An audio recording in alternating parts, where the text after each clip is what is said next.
여러분 안녕하십니까? 지난주 경주에서 빡빡한 정상회교 일정을 보내고 돌아온 이재명 대통령이 내일은 한국을 찾은 헤그세스 미 국방장관의 예방을 받습니다. 한미 정상회담을 계기로 급물살을 타고 있는 핵 추진 잠수함 건조에 대한 이야기를 나눌 예정인 것으로 파악했습니다. 이 핵전 외에도 전시작전 통제권과 주한미군 기지 관련 내용도 함께 다뤄질 전망입니다. 첫 소식 강민우 기자가 취재했습니다. 이재명 대통령은 방한 중인 피트 헤그세스 미 국방장관의 예방을 내일 받을 예정입니다. 이 대통령 취임 후 미 국방장관의 예방은 처음입니다. 이 접견에서 우리나라의 핵추진 잠수함 건조에 대한 구체적인 논의가 이뤄질 예정인 걸로 SBS 취재 결과 파악됐습니다. 대통령실은 지난달 29일 한미 정상회담에서 이 대통령이 트럼프 미국 대통령에게 요청한 핵추진 잠수함용 연료를 미국으로부터 공급받는 문제와 관련해 중국도 설득됐다고 생각한다고 오늘 밝혔습니다. 북한이 핵잠수함을 보유했다고 선포한 이상 대한민국도 거기에 상응하는 전력을 가져야 된다는 것에 설명해왔고 그것이 설득되었다. 저는 이렇게 생각합니다. 한미 정상회담 직후 트럼프 대통령은 SNS를 통해 핵추진 잠수함 건조를 승인한다면서 미국에 있는 하나 필리조선소에서의 건조를 언급했습니다. 이에 대통령실은 핵 연료 공급 문제도 트럼프 대통령의 승인을 받은 거란 입장입니다. 내일 접견에서도 이와 관련한 조율이 이뤄질 수 있습니다. 핵 추진 잠수함 외에 전시작전 통제권 전환, 주한미군 기지, 동맹 현대화 등도 논의 테이블에 오를 전망입니다. 헤그세스 장관은 이재명 정부가 추진하는 전작권 전환에 대해 훌륭한 일이라며 주도적 역할을 점점 더 기꺼이 맡길 원하고 또 그래야 한다라고 말한 바 있습니다. 경주에서 열렸던 한미 정상회담에서 핵 추진 잠수함이 의제로 다뤄질지 엿새 만에 이뤄지는 미 국방장관의 예방에서 구체적 진전이 있을지 주목됩니다. SBS 강민우입니다. 오늘 헤그세스 미 국방장관은 안규백 국방장관과 함께 판문점 공동경비구역 JSA를 방문했습니다. 두 나라 국방장관이 JSA를 함께 찾은 건 8년 만입니다. 한미 합참 의장들도 전투기를 나눠 타고 우정 비행을 했습니다. 이 내용은 안정식 북한 전문 기자가 전하겠습니다. 안규백 국방장관과 방한한 피트 헤그세스 미 국방장관이 판문점 공동경비구역 JSA를 배경으로 악수합니다. 헤그세스 장관은 오늘 안 장관과 함께 비무장지대 최북단 경계 초소인 오울렛 초소를 방문해 JSA 경비 대대장으로부터 작전 현황을 보고받았습니다. 오울렛 초소는 군사 분계선에서 불과 25m 떨어져 있습니다. MDL 선상에서 비무장지대에서 한미가 공동으로 수색작전을 보고 상당히 감명을 받았다. 한미 양국 국방장관이 남북 분단의 상징인 JSA를 함께 방문한 건 지난 2017년 이후 8년 만입니다. 대성동 마을과 북한 마을 보고 바로 이렇게 가까운지는 몰랐다. 이런 취지를 말씀했습니다. 안 장관은 한미 동맹의 상징적 장면이라고 동반 방문의 의미를 부여했습니다. 양국 장관이 판문점에 직접 오게 된 것은 그 자체가 한미 연합에 있어서 가장 상징적이다. 역시 한국을 방문한 존 데니얼 케인 미 합참의장과 진영승 합참의장은 오늘 각각 F-16과 KF-16 전투기를 타고 오산과 춘천, 대전, 평택 상공에서 연합 편대 비행을 시위했습니다. 두 합참의장은 모두 공군 대장 출신입니다. 이에 앞서 양국 합참의장들은 한미 군사위원회 회의를 열고 양국 국방 현안을 논의했습니다. 두 의장은 회의에서 전시작전 통제권 전환에서 의미 있는 진전이 이루어졌다고 평가했고 한미 억제력이 한반도를 넘어 영내 억제력에 기여하고 있다고 공감하며 동맹의 현대화도 논의했습니다. 내일 한미 국방장관 간의 연례 안보협의회에서 중국 견제를 위한 한국군의 역할 확대와 관련한 미국의 주문이 있을지 주목됩니다. SBS 안정식입니다. 대통령실은 한미 관세 협상 결과를 담은 양해각서와 팩트시트의 작성이 이번 주 안에 마무리될 것으로 예상하고 있습니다.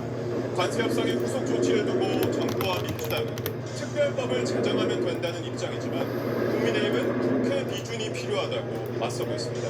송기준 기자의 보도입니다.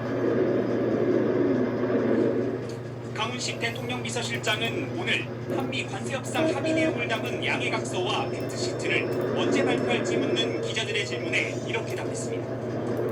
이번 주 내에 가능할 것이라고 판단하고 있습니다. 양국 간에 이견이 크게 없는 상황이기 때문에 김용범 대통령실 정책실장은 지난달 31일 관련 작업이 거의 마무리됐다고 밝혔고 팩트시트는 A4 용지 기준 서너 장으로 양해각서는 조항 개수가 25개에서 30개 정도라고 덧붙였습니다. 관세협상 타결 이후 한미 양측이 미묘한 입장차를 드러낸 반도체 관세, 농수산물 개방 등의 이슈가 어떤 식으로 문서화될지도 관심입니다. 정부와 민주당은 협상 타결에 따른 3,500억 달러 대미 투자를 위한 후속 조치로 특별법 제정을 추진합니다. 정부는 미국에 약속한 연간 200억 달러 이하의 대미 투자금을 현재 보유 중인 외환 운영 수익 등으로 충당할 방침인데 그 근거를 마련하기 위해서라도 특별법 제정이 필요하다는 겁니다. 더불어민주당은 정부와 함께 대미 투자 관련 특별법을 준비하고 신속히 처리하겠습니다. 반면 국민의힘은 국가나 국민에게 중대한 재정적 부담을 지우는 조약 등의 비준 동의권을 국회가 갖는다는 헌법 60조를 근거로 국회 비준이 반드시 필요하다고 주장하고 있습니다. 국민의 삶과 산업 전반에 중대한 영향을 미치는 사안으로 비준 동의를 받아야만 합니다. 대미 관세 인하는 특별법안이 국회에 제출된 날의 첫날부터 소급 적용하기로 돼 있는 만큼 정부와 여당은 입법에 속도를 낼 계획인데 여야 입장차에 따른 논란도 예상됩니다. SBS 송유주입니다. 네, 이어서 대통령실 출입하는 박예린 기자와 더 자세한 얘기 나눠보겠습니다. 자, 박 기자, 간단한 것부터 짚고 가겠습니다. 팩트시트와 양해각서 어떤 차이가 있는 거죠? 네, 팩트시트는 지난 8월 미국에서의 한미 정상회담 이후 이번 경주 정상회담에서 타결될 때까지 협상한 내용들을 전부 망라한 겁니다. 이에 비해 양해각서는 대미 투자 부분만 떼서 우리가 미국에 어떻게 투자할 건지, 자금은 어떻게 만들 건지 문서로 만든 걸 말합니다. 네. 둘 다 조약이나 협정보단 당연히 구속력이 떨어집니다. 다만 둘 중에선 팩트시트가 좀 더 포괄적인 개념이다, 이렇게 볼 수 있습니다. 유럽연합은 팩트시트만으로 미국 정부의 관세이나 행정명령을 받았고, 우리처럼 대미 투자펀드를 조성하기로 한 일본은 양해각서까지 체결했습니다. 지난달 29일 한미 관세협상 타결 발표 직후 대통령실은 반도체의 경우 경쟁국인 타이완과 대비해서 불리하지 않은 수준의 관세를 적용받기로 했다고 발표했는데, 러트닝 미 상무장관은 반도체 관세는 이번 합의의 일부가 아니라고 언급했었잖아요. 이 반도체 부분은 팩트시트에 담길 거라는 게 대통령실 고위 관계자의 설명입니다. 네, 앞서 송기준 기자 리포트 짚어봤습니다만 이 후속 조치와 관련해서 한미 합의는 특별법 제정으로 이렇게 정리가 돼 있는데 제1야당 국민의힘은 그걸로는 안 된다, 그게 미준이 필요하다라는 입장이잖아요. 우리 정부의 구체적 입장은 무엇입니까? 네, 앞선 리포트에서 보셨던 것처럼 야당은 관세 협상이 국가나 국민에게 중대한 재정적 부담을 지우는 조약 등에 해당되니 국회 비준이 필요하다, 이런 입장입니다. 실제로 과거 한미 FTA나 방위비 분담금 협정 땐 국회 비준 절차를 밟았습니다. 하지만 이번 협상은 조약이 아니라 구속력이 없는 팩트시트나 양해각서라 국회 비준까지 필요가 없다는 게 정부의 입장입니다. 대미 투자에게 상한선을 뒀었죠. 연간 200억 달러로 제한을 한 만큼 우리 외환 시장에 부담을 던데다가 특별법 제정을 위해선 국회 상임위 등을 거쳐야 하니 사실상 비준의 절차를 밟는 것과 마찬가지다. 정부는 이렇게 보고 있습니다.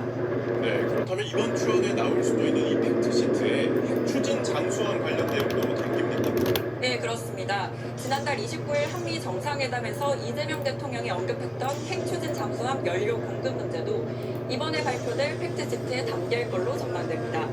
그제 한중 정상회담 직후에 중국 관영 매체인 신화통신은 시진핑 중국 국가주석이 한중 정상회담에서 모순과 의견의 차이를 적절히 잘 처리해야 한다, 이렇게 말했다고 보도했는데요. 네. 여기서 모순이란 단어가 우리의 핵추진 잠수함 등을 겨냥한 거 아니냐, 이런 해석을 우리 언론 등이 내놓기도 했습니다. 이에 대해 대통령실은 오늘 중국도 설득됐다고 생각한다, 이렇게 밝혔는데요. 팩트시트가 공개됐을 때 중국의 반응이 주목되는 이유입니다. 그렇군요. 박예린 기자 잘 들었습니다. 다음 소식입니다. 지난주에 코스피가 4천 시대를 열었다고 전해드렸는데 오늘은 4,200선마저 훌쩍 넘어섰습니다. 이 상승을 주도한 건 반도체 종목이었는데요. 젠슨황 효과를 톡톡히 누렸습니다. 이현영 기자가 보도합니다. 지난달 27일 4천선을 처음 넘어선 코스피가 4,100을 돌파한 건 4거래일 만이었습니다. 4,200까지 돌파하는데 딱 하루가 필요했습니다. 오늘 코스피는 2.78%, 114.37포인트 오른 4,221.87로 주간 거래를 마감했습니다. 상승을 주도한 건 역시 반도체 종목입니다. SK하이닉스는 10% 넘게 급등하며 최초로 60만 원 선을 돌파했고 삼성전자도 11만 원을 넘었습니다. 반도체 슈퍼사이클에 대한 낙관론에 더해 지난주 방한한 엔비디아 젠슨황 최고 경영자가 두 회사를 협력 파트너로 강조한 게 상승 재료로 작용했습니다. 엔비디아가 국내 기업과 정부의 그래픽 처리 장치 GPU 26만 장을 공급한다고 발표한 게 AI 생태계 확장 기대감을 형성하며 네이버와 현대차 주가도 크게 올랐습니다.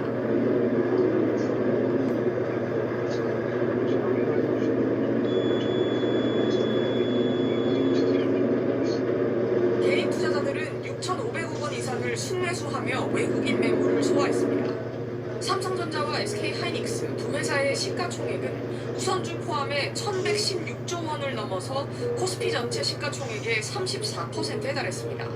다만 코스피 시장에서 하락한 종목은 오른 종목의 2배에 달했습니다.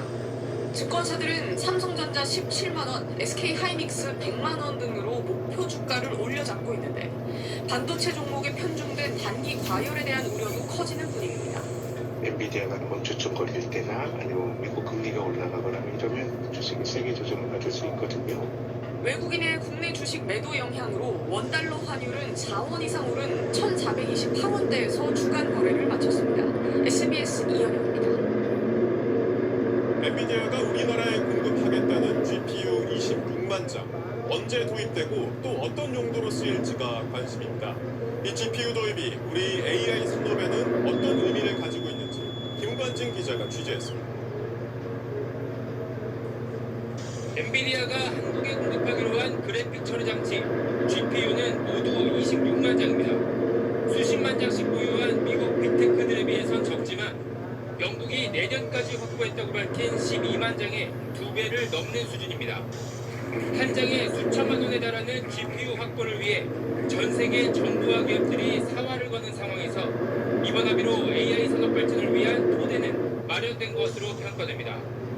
챗봇이나 AI 비서 형태인 소프트웨어로서의 AI를 넘어 로봇과 자동차 등 물리적 세계의 AI를 접목한 피지컬 AI 강자가 되기 위해선 기초 인프라인 GPU를 정부가 밝힌 2030년까지 순조롭게 도입하는 게 1차 관건입니다.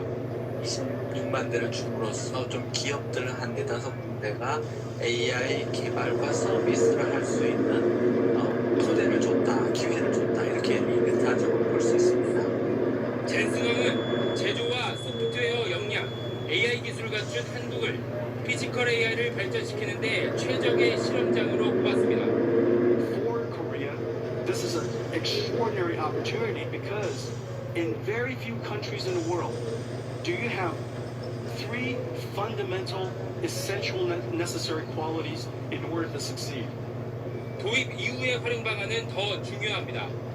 메모리 칩 생산 공정을 완전 자율화해서 오토노머스 팩토리를 만들 수 있는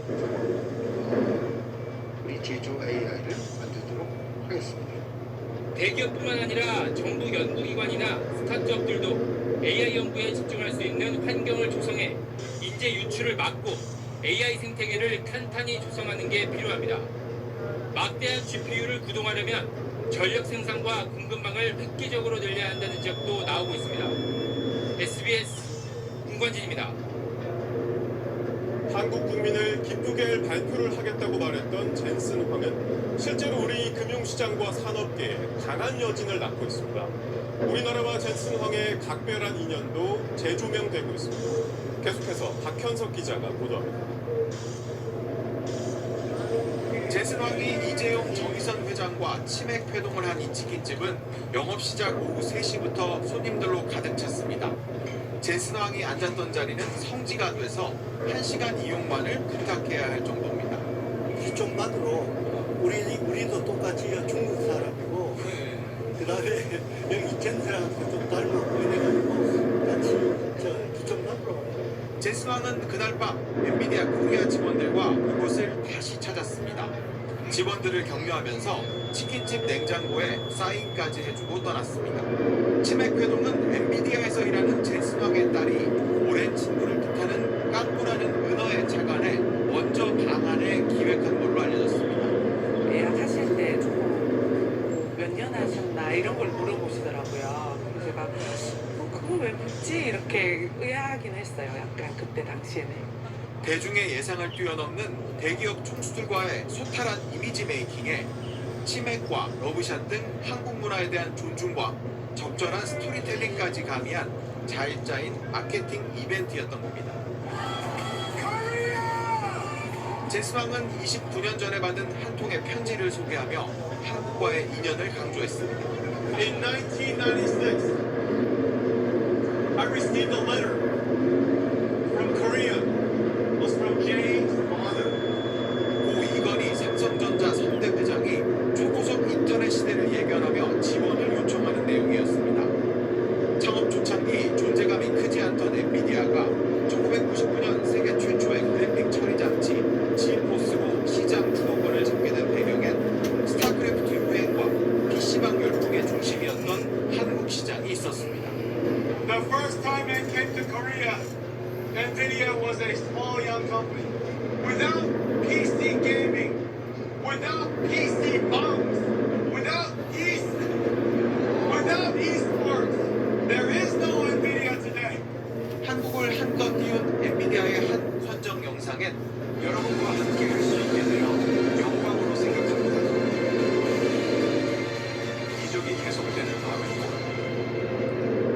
한국에서 AI를 산업 현장과 일상생활에 접목하는 피지컬 AI 시장까지 재패하기 위해 한국 시장을 능동적으로 활용하려는 엔비디아의 야심이 숨어 있는지도 모릅니다. SBS 박현석입니다. 다음 소식입니다. 이르면 이달 안에 대통령 재판 중지법을 처리할 수 있다던 민주당이 하루 만에 입장을 바꿨습니다. 대통령실의 입김이 크게 작용한 걸로 보이는데 국민의힘은 다신 추진하지 않겠다는 뜻을 명확히 하라고 압박했습니다. 김상민 기자입니다.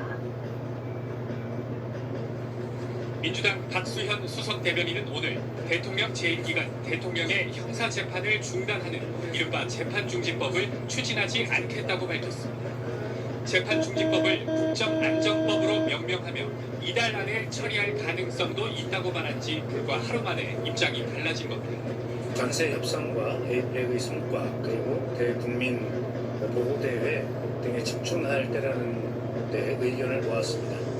박수석 대변인은 국민의힘이 이재명 대통령의 재판 재개를 요구하니 방어 차원에서 법안 추진 가능성을 원론적으로 말했던 것일 뿐 입장 번복은 아니라고 주장했습니다. 정청래 대표도 어제까지 재판중지법이 국정 불안 요소를 없애는 측면이 있다는 의견을 주변에 밝혔던 걸로 전해졌습니다. 당 입장이 갑자기 달라진 데는 대통령실의 의중이 작용한 걸로 보입니다. 대통령실 고위 관계자는 SBS에 오늘 아침 여당 지도부가 재판중지법에 관한 대통령의 의중을 알고 싶다고 해 부정적이란 답을 전했다고 했습니다. 강훈식 대통령 비서실장은 현직 대통령에 대한 재판은 헌법상 당연히 중단되고 입법은 법원이 재판 중단 결정을 뒤집을 때 해도 늦지 않다고 공개적으로 밝혔습니다. 대통령을 정쟁의 중심에 끌어넣지 않아주시기를 당부드립니다. 우리가 민생을 살리고 경제를 살리는데 집중할 수 있도록. 민주당 안에서도 대통령실 의중은 변한 게 없는데 법안 처리 시점까지 거론한 건 오버한 측면이 있다. 다소 성급하고 오락가락한 대응 과정이 세련되지 않았다 같은 비판이 나왔습니다. 국민의힘은 이 대통령의 죄가 살아있는 한 이재명 방탄의 본능은 다시 고개를 들 거라며 이 대통령 재임 기간에 재판중지법을 절대 추진 않겠다는 뜻을 명확하게 밝히라고 날을 세웠습니다. SBS 김상민입니다. 부쩍 추워진 날씨 독감 조심하셔야겠습니다. 지난해보다 의심 환자가 3배 이상 늘었는데요. 질병당국은 올 올겨울 독감이 최근 10년 새 가장 심했던 수준으로 유행할 수 있다고 예측했습니다. 장훈경 기자의 보도입니다. 오늘 오후 서울의 한 소아청소년과 전문병원, 아이들과 부모들이 대기실을 가득 메웠습니다. 대부분 감기 증세를 호소합니다. 친구들이 독감이 많아서 해열제 안 먹을 때는 거의 35도 후반, 절반 이상이 요즘에는 독감이나 코로나도 하고. 지난달 19일부터 29일까지 외래 환자 1000명 중 독감 의심 환자는 13.6명으로 집계됐습니다.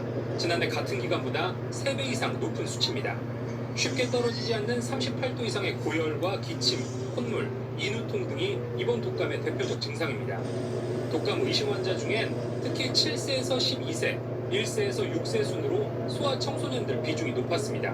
아무래도 그 친구들 간의 긴밀한 접촉의 가능성이 더 높기 때문에 다른 아이들에 비해서 더 유행에 취약한 부분이 있고, 독감으로 입원한 환자도 누적 377명으로 지난해 같은 기간에 5배를 불도고 있습니다. 질병청은 올겨울 독감 유행이 최근 10년 내 최대 수준일 걸로 예측했습니다. 지난해보다도 2달가량 먼저 유행한 데다 남반구에서의 발생 상황 등을 고려한 겁니다. 하지만 지난달 기준으로 65세 이상 60.6%, 13세 이하 어린이 40.5%만 백신을 맞는 등 고위험군 접종률이 저조한 상황입니다. 백신주가 현재 유행하고 있는 바이러스와 유사해서 독감을 예방하는 데 충분히 효과가 있습니다. 예방접종 후 몸 안에 항체가 생기려면 2주 정도가 필요해 겨울철 본격 유행에 대비하려면 가급적 11월 중순까진 백신을 맞는 게 좋습니다. SBS 장훈경입니다. 밤늦게 주문해도 다음날 새벽이면 도착하는 새벽 배송. 많은 소비자가 편리하게 이용하는 서비스죠. 그런데 노동계가 노동자의 건강을 위해 새벽 배송을 금지해야 한다고 주장하고 있습니다. 이 새벽 배송이 건강에 얼마나 해로운지를 보여주는 연구 결과도 나왔는데요. 자세한 내용은 최고은 기자가 전하겠습니다. 새벽 배송 노동자의 일과는 보통 한밤중에 시작됩니다. 밤 9시에 물건 싣고 10시부터 1차 배송, 다시 돌아가 물건 싣고 새벽 1시 50분부터 2차 배송, 3차 배송은 새벽 3시 반부터 동 들 때까지입니다. 시간 안에 안 들어오면 학교에서도 계속 전화와요. 왜 안 들어오는지 안 하시나요? 왜 안 하시나요? 밤새 혼자 일하는 이런 환경은 건강에 어떤 영향을 미칠까? 서울대 연구팀이 새벽 배달 플랫폼 노동자 942명을 조사한 결과를 미국 공중보건학회에서 발표했습니다. 한 달 사이 6.1%가 실제 교통사고를 겪었고 교통사고가 날 뻔한 경우도 34%를 넘었습니다. 사람이 없는 깜깜한 곳에서 운전하시는데 사회적 고립이 될수록 이제 우울하고 불안이 증가하고 그런 것들이 이제 이 사람들의 인지 능력에 영향을.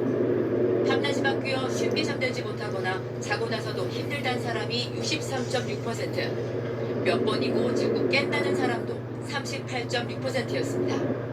응답자 3명 중 1명이 우울증을 겪고 있고 1년 동안 자살을 생각해봤다는 사람도 13.8%나 돼 성인 평균의 3배였습니다. 수면 부족과 사회적 단절이 길어진 결과로 분석됐습니다.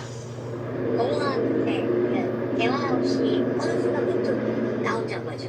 우울증이 좀 너보다 성격이 조금 내성적인 사람들은 더 할 수도 있고. 당연히 낮에는 잠을 자야 되잖아요. 근데 대부분의 사람들은 낮에 활동을 하니까 이 사람들이 원래 있던 그 관계, 가족들과의 관계, 친구들과의 관계도 점점 약화되고. 연구팀은 개인 배달 사업자라는 이유로 무리한 노동을 감내하게 하는 상황도 정신 건강을 악화시키는 요인이라고 지적했습니다. SBS 최고은입니다.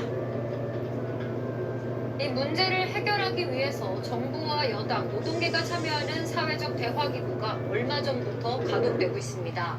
하지만 새벽 배송을 금지하는 건 노동계 안에서도 찬반이 엇갈리는데 쟁점이 뭔지 하정현 기자가 취재했습니다.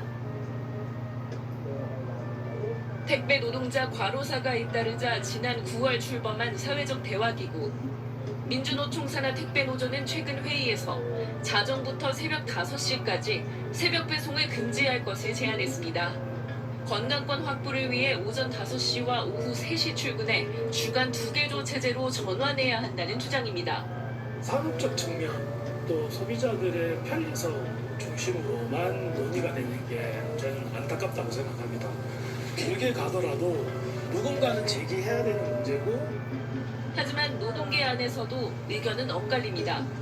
새벽 배송 금지에 따른 일자리 축소와 수입 감소 등 다른 부작용도 무시할 수 없다는 겁니다.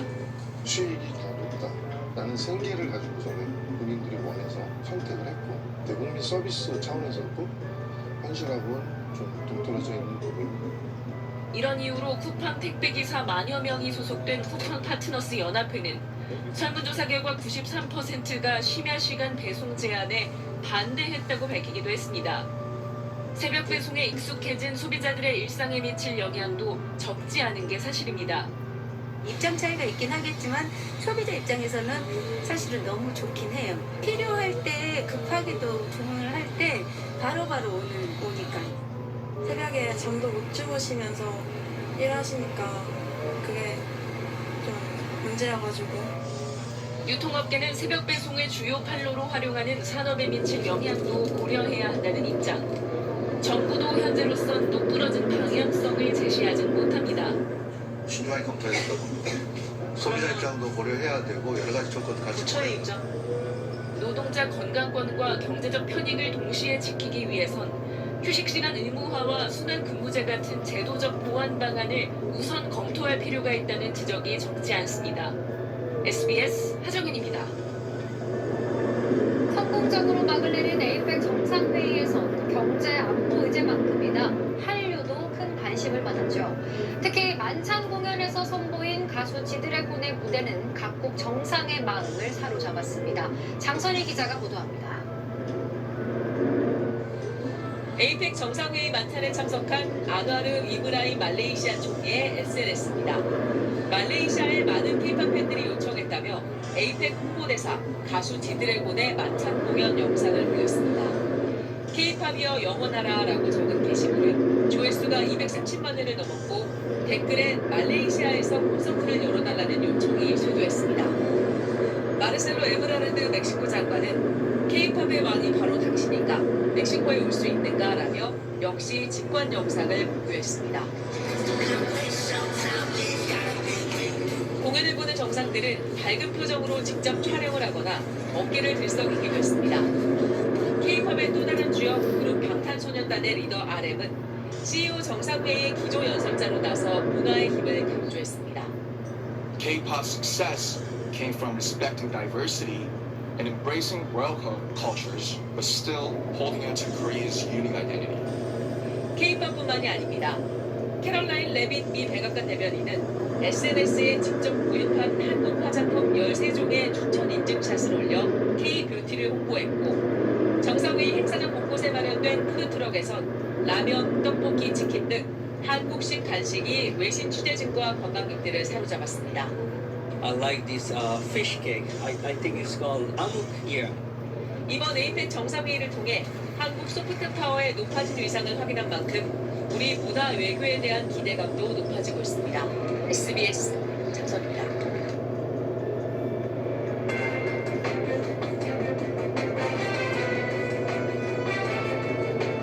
시청자 여러분 안녕하십니까? 뉴스9 윤정호입니다. 민주당이 이른바 재판중지법을 추진하지 않기로 했습니다. 어제만 해도 이재명 대통령의 재판을 더 이상 하지 못하게 아예 법으로 못 받겠다고 했는데 돌연 취소한 겁니다. 알고 보니 대통령실이 나서서 중단을 요구했다는데 이례적으로 설명을 직접 하기도 했습니다. 대통령 관련 재판은 헌법에 따라 당연히 중단되는 건데 굳이 방탄입법이라는 소리를 들으면서 법을 고쳐 부정적인 요구를 만들 필요가 없다고 본 듯합니다. 그런데 법원이 재판을 다시 할 테제면 바로 입법하겠다는 생각도 그대로 드러내 사실상 사법부를 향해 재판은 꿈도 꾸지 말라고 경고하는 듯한 모습도 보였습니다. 오늘 첫 소식 최지원 기자가 보도합니다. 강훈식 비서실장이 재판중지법에 대한 대통령실 입장을 설명하겠다며 직접 기자들 앞에 섰습니다. 헌법 84조에 따라 현직 대통령에 대한 재판이 중단된다는 것이 다수 헌법학자의 견해라며 당일 사법개혁안 처리 대상에 재판중지법을 제외해달라고 요청했다고 했습니다. 재판 중단이 당연하기 때문에 입법이 필요하지 않다는 취지로 해석됐습니다. 재판중지법과 관련해서 대통령께서는 더 이상 정쟁에 끌어들이지 않고 우리가 민생을 살리고 경제를 살리는데 집중할 수 있도록 해달라고. 여권 고위 관계자는 이 대통령이 대선 후보 시절부터 일관되게 법안 처리 반대 뜻을 밝혀왔다고 했습니다. 이런 의견은 오늘 오전 민주당 비공개 추구인 때 우상호 정무수석을 통해 지도부에 전달된 걸로 알려졌습니다. 일각에선 이 대통령이 에이펙 정상회의 성과를 홍보해야 할 시기에 위인설법 논란에 휘말리는 게 부담이었다는 인석도 나옵니다. 하지만 사법부가 이 대통령 재판을 제기할 경우 상황이 달라질 수 있다는 점도 분명히 했습니다. 만약 법원이 헌법에 위반해서 종전의 중단 선언을 뒤집어 재개하면 그때 위헌 심판 제기와 더불어 입법해도 늦지 않다고 판단합니다. 철회가 아닌 일시적인 보류라는 건데 이 대통령의 재판 재개가 불가능한 건 아니라는 사법부 일각의 주장을 겨냥한 거란 해석도 나옵니다. TV조선 최지원입니다. 민주당은 이른바 재판중지법을 다른 이름으로 부르면서 개정의 명분을 만들려고 했었는데 하루 만에 입장을 바꾸면서 비판을 피하기 어렵게 됐습니다. 민주당은 대선 직후에도 법안을 처리하겠다고 해놓고 한 차례 보류한 적이 있었죠. 이렇게 중요한 법안을 이런 식으로 한다 만다 하는 게 옳은 건지 이어서 장윤정 기자가 보도합니다. 민주당은 어제까지만 해도 이달 말 본회의에서 재판중지법 처리 가능성을 시사했습니다. 재판중지법을 국정안정법, 헌법 84조 수호법으로 부르겠다고도 했습니다. 원론적 입장임을 전제로 지도부 차원의 논의로 끌어올려질 가능성과 이달 말 정기 국회 내에 처리될 가능성이 모두 열려 있다는 것을. 오늘 지도부 회의에서도 필요하다는 주장이 이어졌습니다. 조작된 범죄로부터 벗어나 국가를 안정적으로 운영할 수 있게끔 최소한의 안전판을 마련하는 헌법 합치 법안입니다. 하지만 지도부 회의 2시간 뒤 돌연 기자회견을 열고 국정안정법을 추진하지 않는다며 입장을 번복했습니다. 그 사이 대통령실로부터 재판중지법과 관련한 언지를 받은 겁니다.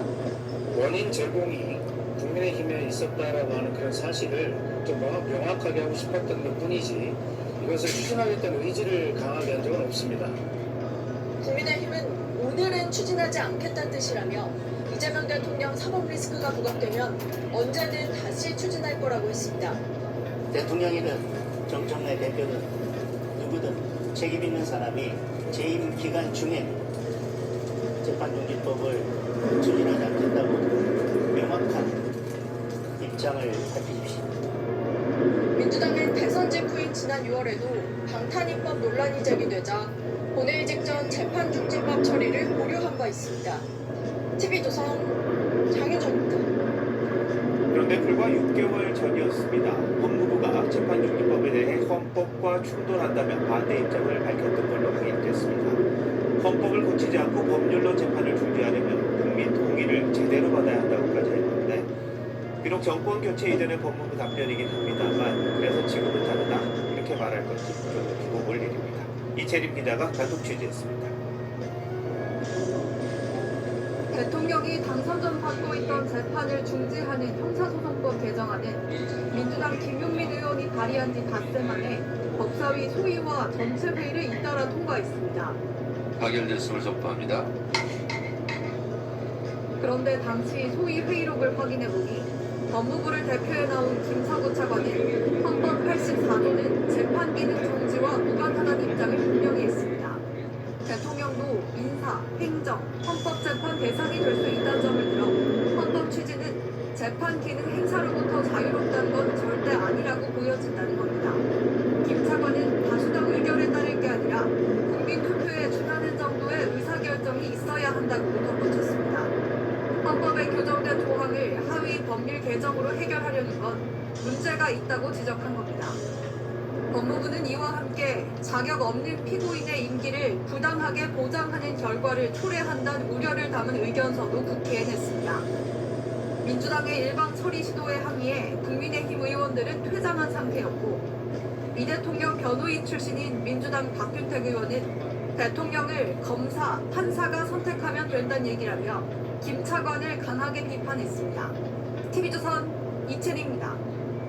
지난주 법원이 대장동 일당 5명에게 실형을 선고하고 법정 구속한 사실 보도에 들었었죠. 재판부가 판결문에서 별도 재판을 받는 이재명 대통령의 이름을 수백 번 언급했고 민간업자들이 이 대통령의 최측근인 정진상 전 실장과 유착관계를 형성했다고 명시했습니다. 그럼 어떤 부분은 인정했고 어떤 부분은 남겨둔 건지 조윤정 기자가 보도합니다. 대장동 사건 1심 판결문에 이재명 대통령 이름은 390번 나옵니다. 재판부는 성남도시개발공사 설립과 이 대통령의 당시 성남시장 재선 과정에서의 기여 등으로 민간업자들은 사실상 사업 시행자로 내정되는 특혜를 받게 됐다고 했습니다. 이재명 시장이면 빨리빨리 바로바로 진행이 될 텐데 이 대통령이 정진상 전 실장 등으로부터 민간업자들이 시장 재선 과정에 큰 도움을 준 사실을 보고받아 알았을 것이라고 했습니다. 다만 이 대통령이 민간업자들로부터 직접적인 금품이나 접대를 받았다는 증거는 없다고 했습니다. 재판부는 정 전 실장과 민간업자의 유착관계를 여러 차례 언급했습니다. 민간업자들이 정 전 실장의 술값을 대신 내줬고 남욱 변호사가 유동규 전 본부장에게 준 뇌물 3억 원 중 일부가 정 전 실장 등에게 전달된 것으로 보인다고 했습니다. 또 김만배 씨가 유 전 본부장에게 428억 원을 주기로 한 이익분배 약정도 사실로 인정했습니다. 김만배가 전화로 너희 것 내가 잘 보관하고 있을게 라고 하자 정진상이 저수지에 보관해 둔 거죠라고 답했던 유 전 본부장 증언이 신빙성이 있다고 본 겁니다. TV조선 조윤정입니다.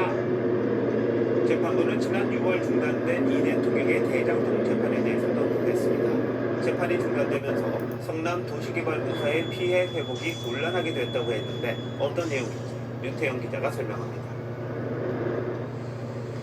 법원은 지난주 김만배 씨에게 징역 8년, 추징금 428억 원을 선고하면서 지난 6월부터 중단된 이 대통령 재판을 언급했습니다. 재판부는 이 대통령 재판이 중단된 상태라면서 성남도시개발공사가 형사소송 결과가 모두 나온 뒤에 민사소송 절차로 피해를 회복하는 건 심히 곤란하게 됐다고 했습니다. 통상적으로 민사재판인 손해배상소송은 형사재판 결과를 기다린 뒤 이뤄지는 경우가 많다는 걸 지적한 겁니다. 앞서 성남도시개발공사는 지난해 10월 이 대통령과 정진상 전 실장 등 5명을 상대로 손해배상 소송을 냈지만 1년 넘게 한 차례도 변론이 열리지 않았습니다. 법조계에선 여당이 추진하는 배임죄 폐지에 대해서도 우려하고 있습니다. 입증 동력을 해도 불구하고 입증이 어려워가지고 손해배상이 인정이 안 될 가능성도 높아요. 이런 문제 때문에라도 배임죄가 폐지되면 안 된다. 이 대통령 재판이 지연되는 동안 배임죄까지 폐지되면 성남 시민들의 손실보상은 아예 불가능해질 수도 있다는 겁니다. TV조선 윤태영입니다. 이 대통령의 사법연수원 동기이자 대장동 사건 변호를 맡았던 조건철 법제처장 또 부적절한 발언이 나왔습니다. 이번엔 친여 성향 유튜브에 나와 이 대통령의 무죄를 주장했고 야권이 추진하는 자신의 탄핵에 대해서는 대상이 아니라고 셀프 진단을 내리기도 했습니다. 아직 공직에 취임한 걸 잊은 건지 아직도 이 대통령 변호인이라고 생각하는 건지 이채영 기자가 보도합니다. 조원철 법제처장이 친여 성향의 유튜브에 출연해 이재명 대통령에 대한 무죄 주장을 이어갔습니다. 대장동 사건과 관련한 이 대통령의 제3자 뇌물 혐의에 대해 뇌물이나 지분을 받기로 했다는 주장 자체가 너무 황당하다고 했습니다. 대장동 일당들하고서 한 번 만난 적도 없고 한 푼 돈을 뇌물을 받은 적도 없고. 조 처장은 지난달 국회에서도 이 대통령의 12개 혐의가 모두 무죄라고 주장해 여당에서도 부적절했다는 비판이 나왔습니다. 이 대통령과 사법연수원 동기인 조 처장은 이 대통령의 대장동 사건 변호를 맡기도 했습니다. 법들과 전제받던 결정에 의하지 않습니다. 문제가 아니에요. 그렇습니다. 다 무죄입니다. 국민의힘은 조 처장이 공직자로서 정치적 중립 의무를 저버렸다며 탄핵 소추안 발의를 추진 중입니다. 그런 발언을 계속하고 싶으면 이재명 대통령의 사선 변호인으로서 활동하기 바랍니다. 하지만 법제처는 법제처장이 탄핵 대상 공무원에 포함되느냐는 국민의힘 신동욱 의원 질의에 처장을 탄핵소추 대상 공무원으로 규정하고 있는 법률이 없다며 탄핵 대상이 아니라고 했습니다. 법제처가 셀프 해석을 내린 건데 국민의힘은 헌법에 기타 법률이 정한 공직자도 탄핵 대상이라고 규정하고 있다고 반박했습니다. TV조선 이채연입니다.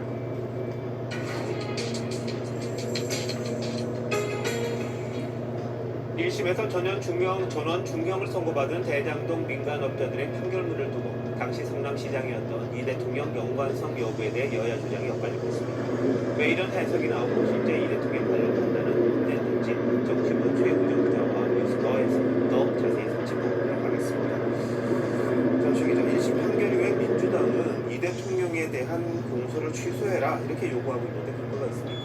네, 민주당은 대장동 1심 판결이 이 대통령이 대장동 일당과 무관하다는 사실을 법원이 공식 확인한 거라는 주장입니다.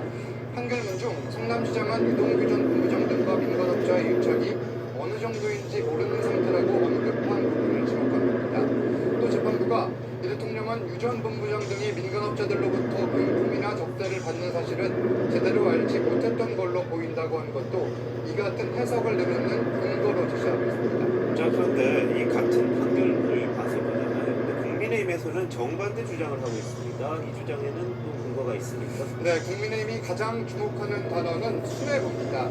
유 전 본부장은 성남시 수뇌부가 주요 결정을 내리는데 조율하는 중간 관리자 역할을 한 것으로 보인다는 등 여러 부분에 등장하는데요.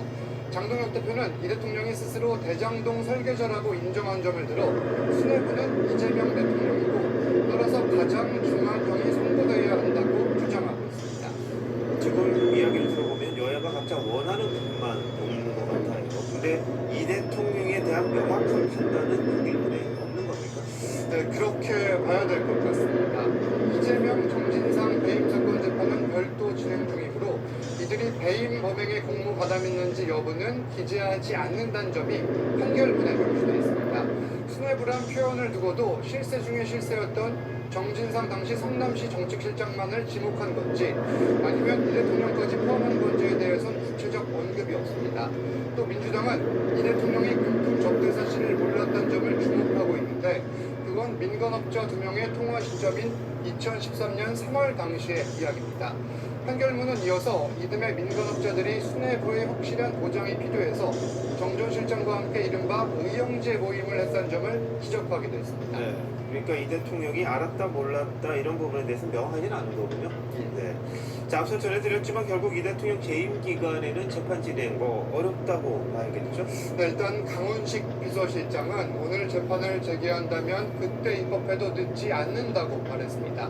민주당이 마음만 먹으면 재판중지법은 당장 이번 주라도 본회의에서 처리할 수 있는 상태입니다. 강 실장은 특히 재판 중지가 헌법학자 다수 의견이라고 주장하면서 재판 중단 선언을 뒤집는 건 법원이 헌법을 위배하는 거라고 공개적으로 언급하기도 했습니다.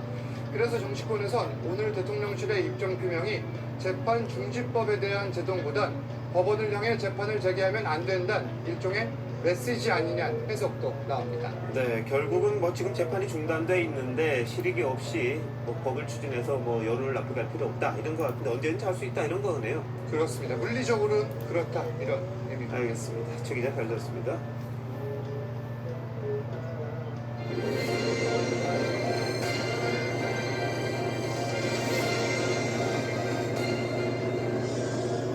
국회가 내일 이 대통령 시정연설을 시작으로 새해 예산 정국에 돌입합니다. 이재명 정부 첫 예산안은 728조 원, 올해 대비 10% 가까이 늘어난 슈퍼 예산인데 시작부터 논란입니다. 경제 회복에 마중물이 필요하다는 여당, 포퓰리즘 예산은 삭감하겠다고 벼르는 야당, 두 당의 신경전이 이미 시작됐습니다. 게다가 잠시 뒤 리포트에서 더 자세히 알려드리겠습니다만 국민의힘이 추경호 전 원내대표에 대한 특검의 구속영장 청구를 문제 삼아 시정연설 보이콧까지 검토하고 있습니다. 고승현 기자가 취재했습니다. 올해보다 지출을 8%나 늘린 예산안을 두고 민주당은 경기 회복을 위해 불가피한 일이라고 주장했습니다. 윤석열 정부 3년 동안 둔화된 성장과 줄어든 세수를 돌려놓기 위한 조치란 겁니다. 절대 적은 규모가 아닙니다.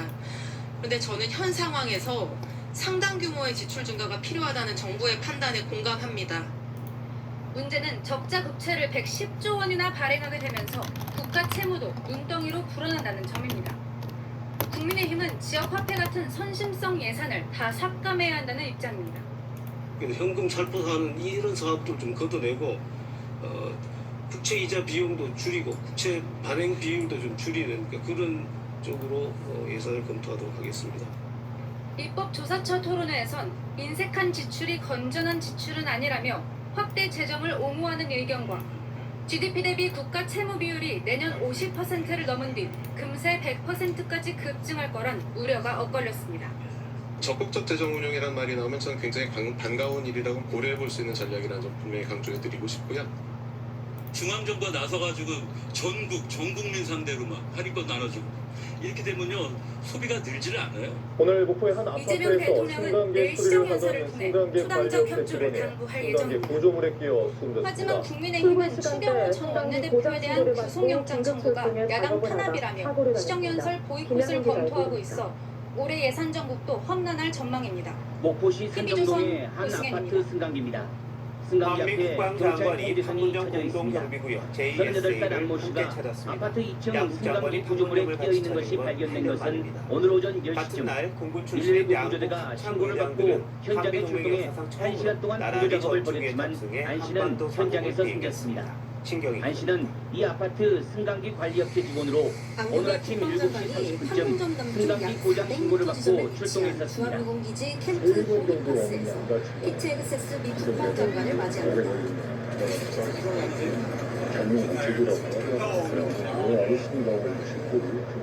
내일 예정된 한미 안보협의회의 참석 차방하는 헤그세스 장관은 첫 일정으로 JSA 방문을 택했습니다. 한미 국방장관의 JSA 공동방문은 2017년 10월 송영무 장관과 제임스 매티스 장관 이후 8년 만입니다. 두 장관은 JSA 경비대 대 한미 대대장으로부터 작전 현황을 보고받고 이 판문점 아파트는 회담장을 함께 평상시에도 승강기 방문했습니다. 고장이 잦았던 것으로 알려졌습니다. 경찰은 승강기 관리업체 쪽에 안전지점 실시 여부와 CCTV 분석 등을 토대로 정확한 사고 발생 시간과 같은 사고 날 한미 원인을 조사하고 합참장은 있습니다. 직접 MBC 전투기를 뉴스 몰고 동맹 김양원입니다. 이후 첫 연합 편대비에게 나섰습니다. 모두 공군 조종사 출신인 두 사람은 각각 한국군의 KF-16, 주한미군의 F-16에 탑승해 한반도 상공을 비행했습니다. 비행에 앞서 전시작전 통제권 전환 관련 논의를 진행한 양국 합참장은 한미핵 협의그룹 NCG 지침에 따라 북핵 위협에 대한 억제력 제고를 위해 핵재래식 전력 통합 활동을 더 진전시켜 나가기로 했습니다. 내일은 한미 국방장관이 안보협의 회의를 열고 핵 추진 잠수함과 전작권, 방위비 지출 등 현안을 논의할 것으로 보입니다. TV조선 신경입니다. 올해 국정감사가 거의 마무리됐지만 최민희 과방위원장의 거취를 둘러싸고는 논란이 계속되고 있습니다. 진보 성향 시민단체인 경실련까지 나서 최 위원장 사퇴를 요구하고 있습니다. 국민의힘은 최 위원장을 뇌물수술 혐의로 고발한 데 이어 오늘은 김영란법 위반 혐의로 또 고발했습니다. 보도에 고기동 기자입니다. 경제정의 실천연합은 편파 보도를 이유로 MBC 간부를 국감장에서 회장시킨 것, 피감기관들로부터 축의금을 받은 뒤 부적절한 대응을 한 것 등을 나열하며 최민희 거방위원장은 자격이 없다고 지적했습니다. 막중한 권한을 사적으로 행사하고 있다는 심각한 우려를 낳고 있다며 사퇴를 요구했고 축의금 내역을 공개하고 권익위로부터 철저한 조사를 받을 것도 촉구했습니다. 지난달 27일 한국여성정치 네트워크에 이어 진보단체에서 나온 두 번째 사퇴 요구입니다. 최 위원장이 국감 마지막 날 축의금 논란 등에 직접 사과했지만 거취를 둘러싼 논란이 가라앉지 않고 있습니다. 논란의 씨가 없도록 좀 더 관리하지 못한 점이 매우 후회되고 아쉽습니다. 제 잘못입니다.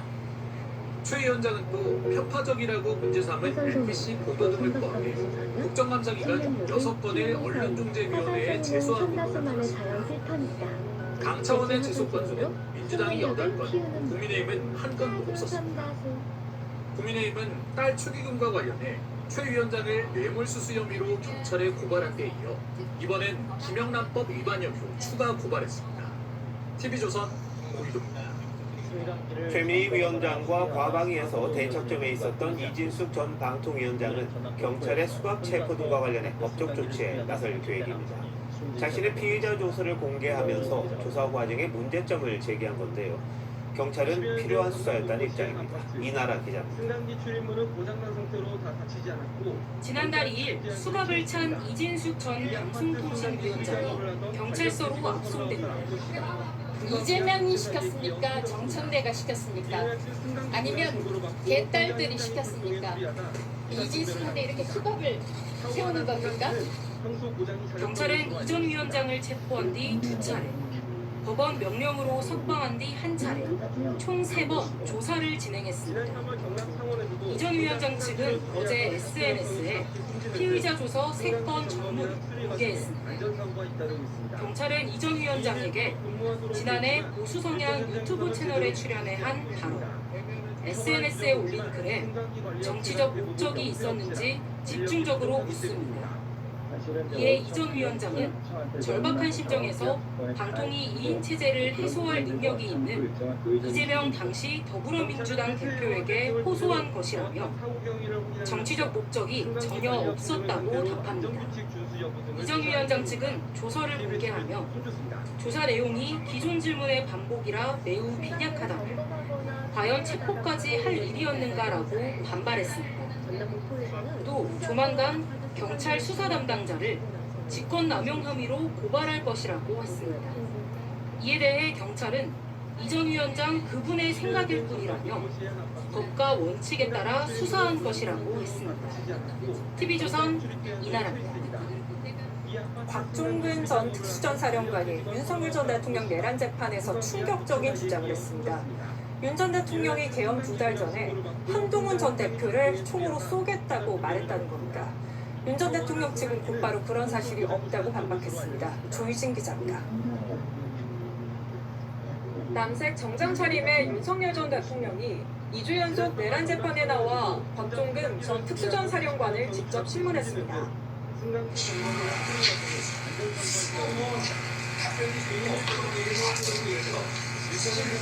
그 시간 안에 물어보질 못했습니다. 곽 전 사령관은 지난해 국군의 날 대통령 관저 만찬 자리에서 윤 전 대통령으로부터 비상대권 이야기를 들었다고 증언했습니다. 당시 윤 전 대통령이 국민의힘 한동훈 전 대표와 일부 정치인을 호명하며 잡아오라 했고 총으로 쏴서라도 죽이겠다고 말했다고 진술했습니다. 이 말에 윤 전 대통령은 웃음을 터뜨린 뒤 추가 질문을 하지 않았고 윤 전 대통령 측은 그런 말을 한 적이 없다고 했습니다. 윤 전 대통령은 의원들을 끌어내라는 지시를 받았다는 박 전 사령관 주장도 반박했습니다.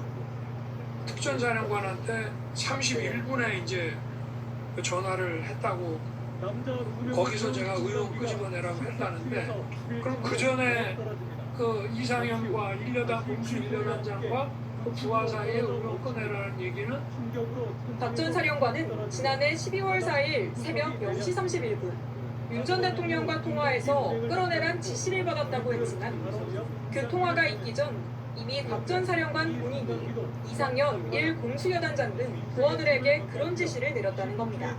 TV조선 조유진입니다. 내란 특검이 추경호 전 국민의힘 원내대표의 신병 확보에 나섰습니다. 개엄 당시 국회 개엄 해제 표결을 방해했다는 혐의죠. 특검이 현재 국회의원에 대해 구속영장을 청구한 건 이번이 2번째입니다. 한지은 기자가 보도합니다. 내란 특검이 추경호 국민의힘 전 원내대표에 대해 내란 중요 임무 종사 혐의로 구속영장을 청구했습니다. 오후 4시경 추경호 국민의힘 의원에 대해 내란 중요 임무 종사 혐의로 구속영장을 청구하였습니다. 범죄의 중대성, 증거의 인멸 우려 등을 고려한 것입니다. 특검은 계엄 선포 직후 추 전 원내대표가 의원총회 장소를 여러 번 바꿔 계엄 해제 표결을 방해한 혐의를 적용했습니다. 당시 국민의힘 의원 108명 중 90명이 계엄 해제 표결에 참여하지 않았습니다. 특검은 계엄 선포 1시간쯤 뒤 추 전 원내대표와 통화한 윤 전 대통령이 관련 지시를 내린 것으로 의심하고 있습니다. 추 전 원내대표는 윤 전 대통령과 통화 직후 의원총회 장소를 국회로 바꾸고 본인도 국회로 이동했다며 특검 주장은 말이 안 된다는 입장입니다. 부도한 정치 탄압에 달리는 굴하지 시내버스 않고 안에서 40대 당당히 남성이 운전기사와 맞서겠습니다. 승객을 폭행한 악질한 이런 사건이 가운데 발생했습니다. 법원에선 권성동 가방에서 국민의힘 의원의 악취가 나는 정치자금법 신문을 위반 혐의 따라달라는 첫 재판이 운전기사의 열렸습니다. 말에 무차별 폭행을 권 겪고 의원은 통일교 보도에 측으로부터 칭찬이 1억 원을 받지 않았다며 혐의를 부인했습니다.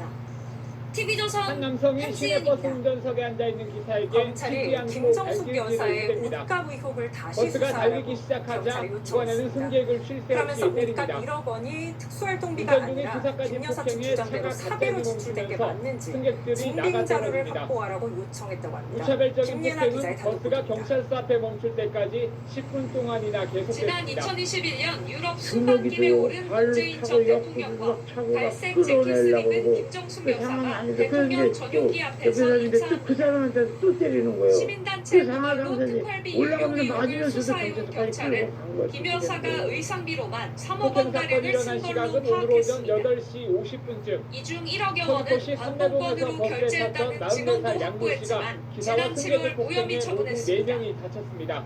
당시 열심히 경찰은 길가는 제2부속실 가방에서 악취가 관계자가 나니 김 다음 여사의 손님을 옷값을 위해 의자에 현금과 신문을 깔아달라는 관공권으로 기사를 결제한 건 폭행하고 맞지만 이를 이를 말리던 특활비로 볼 승객에까지 증거가 무차별 부족하다며 폭력을 휘두른 사건을 겁니다. 검찰로 넘기지 않았습니다. 사건 기록을 검토한 검찰은 지난달 29일 경찰에 재수사를 요청했습니다. TV조선 취재 결과 검찰은 특활비가 반납치를 아니라고 하면서 잠을 주장하는 제대로 못 옷값 자는 1억여 원에 대해 예민한 상태에서 김 여사 측에 확인의 소명 폭력을 자료를 휘두른 것으로 확보하라고 보고 경찰에 요청한 걸로 파악됐습니다. 구속영장을 신청할 예정입니다. 당시 청와대는 MBC 김 뉴스 여사 사비라고 김찬일입니다. 주장했습니다.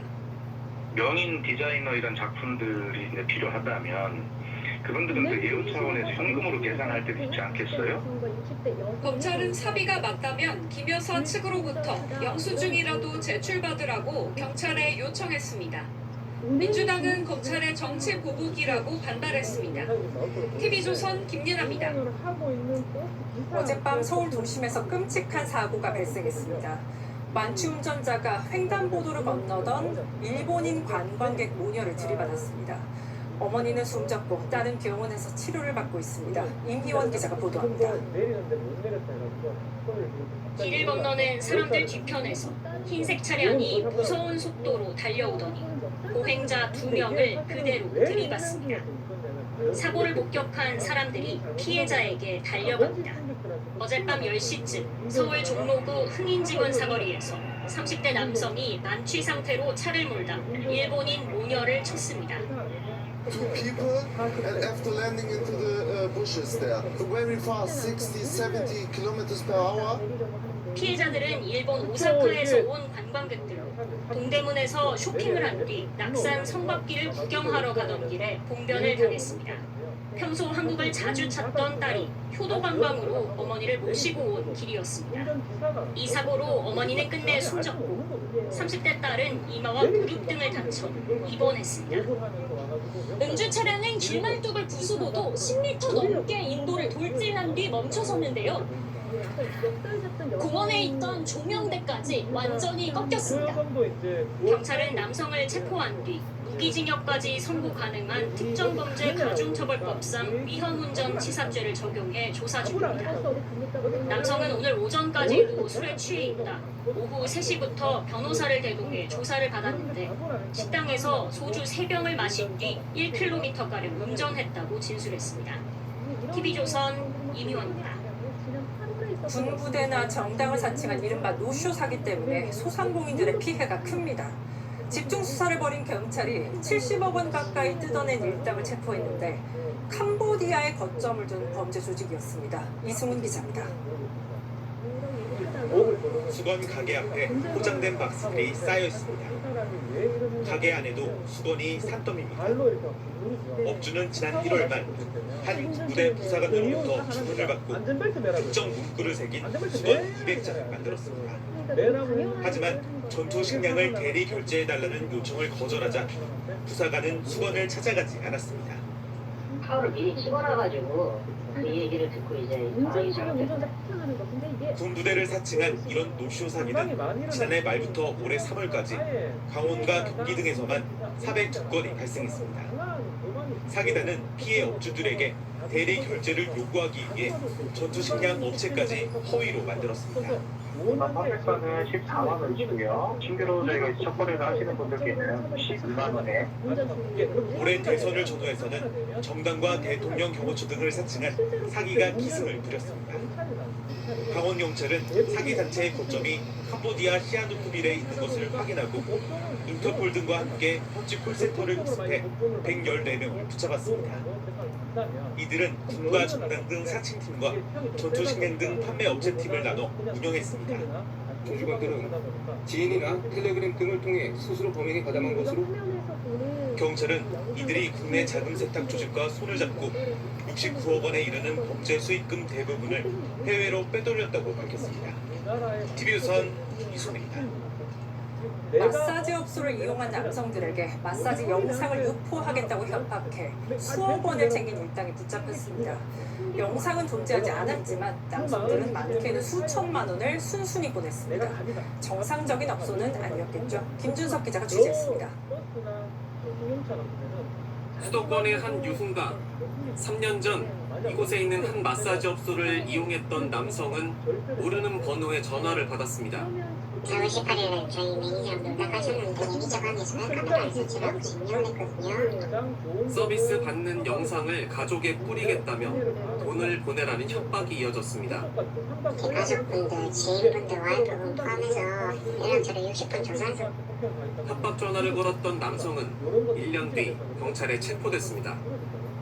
저희 선임권 있고 변명할 수 있고 남성 등 일당 15명은 지난 2022년부터 올해 3월까지 서울과 경기 등 전국에 있는 9개 마사지 업소 업주들의 휴대전화를 해킹했습니다. 영업에 도움이 된다며 업주들에게 악성 앱을 깔게 한 뒤 이용 고객들의 연락처를 빼내 돈을 보내라고 협박을 했습니다. 실제로 마사지를 받는 장면을 촬영한 영상은 없었지만 탈취한 고객 정보를 이용하여 영상을 유포하겠다고 협박하였습니다. 협박을 당한 62명 가운데 36명은 150만 원에서 많게는 4,700만 원까지 약 2억 8천만 원을 보냈습니다. 경찰은 지난 9월까지 일당 14명을 순차 검거했는데 이 가운데 한 명은 도피 중에도 2명을 협박해 3,600만 원을 추가로 갈취한 것으로 드러났습니다. TV조선 김준석입니다. 서울 전역이 토지거래 허가 구역으로 묶인 뒤 M1 실수요자 피해도 잇따르고 있습니다. 상속받은 아파트 지분 단 1제곱미터 때문에 신혼집 마련이 무산된 청년도 있습니다. 그 사연을 서영일 기자가 단독 보도합니다. 46살 박모 씨가 내년 결혼을 앞두고 신혼집 마련 생각에 들떴던 30대 A씨. 우리가 우리 집에 여러 번 해가지고 이제 진짜 저희 집처럼 그런데 은행에 대출을 문의했다가 불가능하다는 청천벽력한 답을 들었습니다. 지난해 상속받은 서울 금천구의 아파트 지분 20%가 1주택으로 잡힌 게 문제였습니다. 비선호 지원이고 거기서 한 번에 거기 1층 전혀 이게 문제가 될까 생각했고 형에게 지분을 넘기려고 했지만 이번엔 토지거래 허가제가 발목을 잡았습니다. A씨가 가진 아파트 지분은 7제곱미터, 토지거래 허가 기준선인 6제곱미터를 단 1제곱미터 넘겨 지자체 허가가 필요했던 겁니다. 급하게 지자체와 국토부에 문의했지만 형이 실거주를 해야 한다는 답이 돌아왔습니다. 정말 모든 사람의 안전을 위해서 일어나서는 안 된 일입니다만 사라지지가 않습니다. 처벌을 대폭 강화할 필요가 있지 않을까 싶습니다. 문제는 집이 팔리지 않아 이미 전세를 준 탓에 실거주가 불가능하다는 점입니다. 결국 내 집에서 신혼을 시작하려던 꿈은 한참 조각이 났습니다. 모든 게 무겁기가 사실은 아줌마를 얘기를 운전자가 운전에 방해된다며 중년 여성에게 앉으라고 크게 소리칩니다. 하지만 여성은 피자에게 다가가더니 가슴을 때리고 팔을 잡아 흔듭니다. 욕설도 멈추지 않습니다. 운전대를 잡고 있던 기사의 손까지 꺾습니다. 참다 못한 다른 승객이 제지하자 광범위하고 무차별적인 정부의 규제로 실소유자들의 피해만 커지고 있습니다. TV조선 서양인입니다.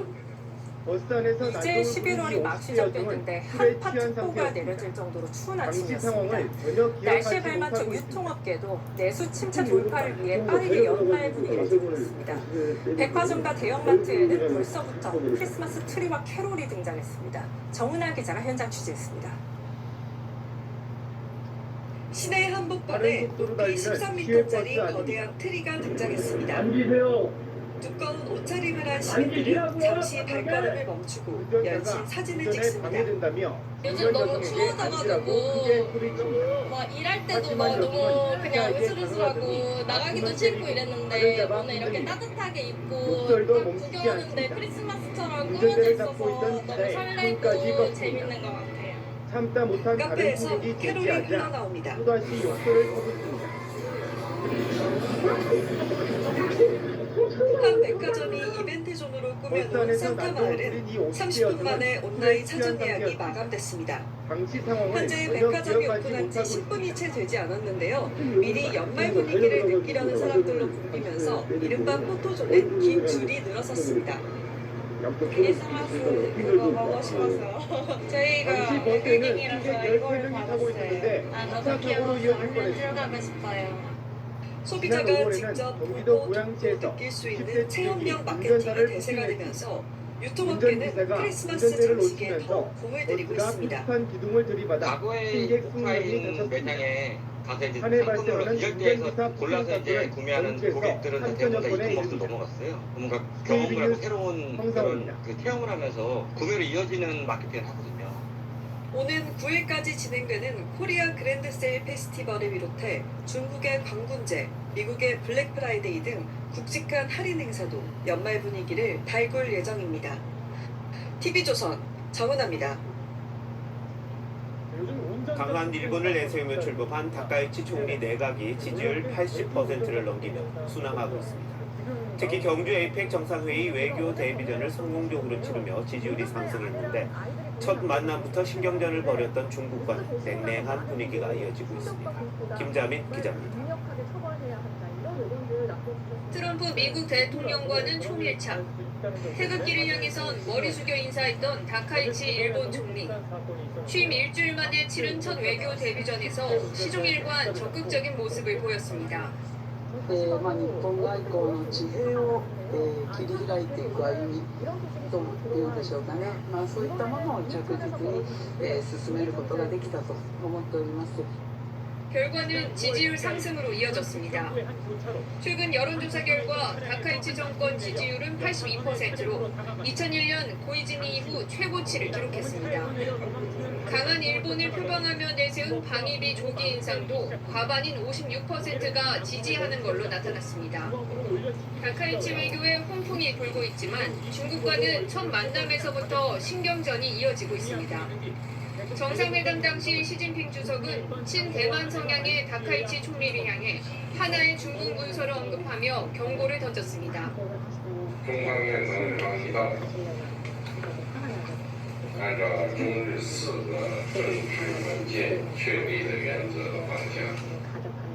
하지만 시 주석과 만난 다음 날 다카이치 총리가 대만 대표를 만나고 사진까지 공개하자 중국 외교부는 매우 악질적이라고 격앙된 반응을 내놨습니다. 중일 관계가 경색되면서 한중일 3국 외교법원에 영향을 줄 수 있다는 우려도 나옵니다. TV조선 김자민입니다. 젠슨 황 엔비디아 CEO가 우리나라에 20만 장이 넘는 첨단 칩을 공급하기로 지난주 약속했던 사실 잘 기억하시죠? 그런데 트럼프 미국 대통령이 오늘 미묘한 발언을 해서 파장을 불러일으키고 있습니다. 엔비디아의 최첨단 칩을 다른 나라에 넘기지 않겠다고 한 건데 AI 칩 확보에 차질이 생기는 건 아닌지 우려하는 목소리가 나오고 있습니다. 어찌된 일인지 임유진 기자가 짚어봤습니다. 지난주 경주에서 미중 정상회담을 갖고 무역전쟁 휴전에 합의한 트럼프 대통령. 엔비디아 관련 질문에 이렇게 답합니다.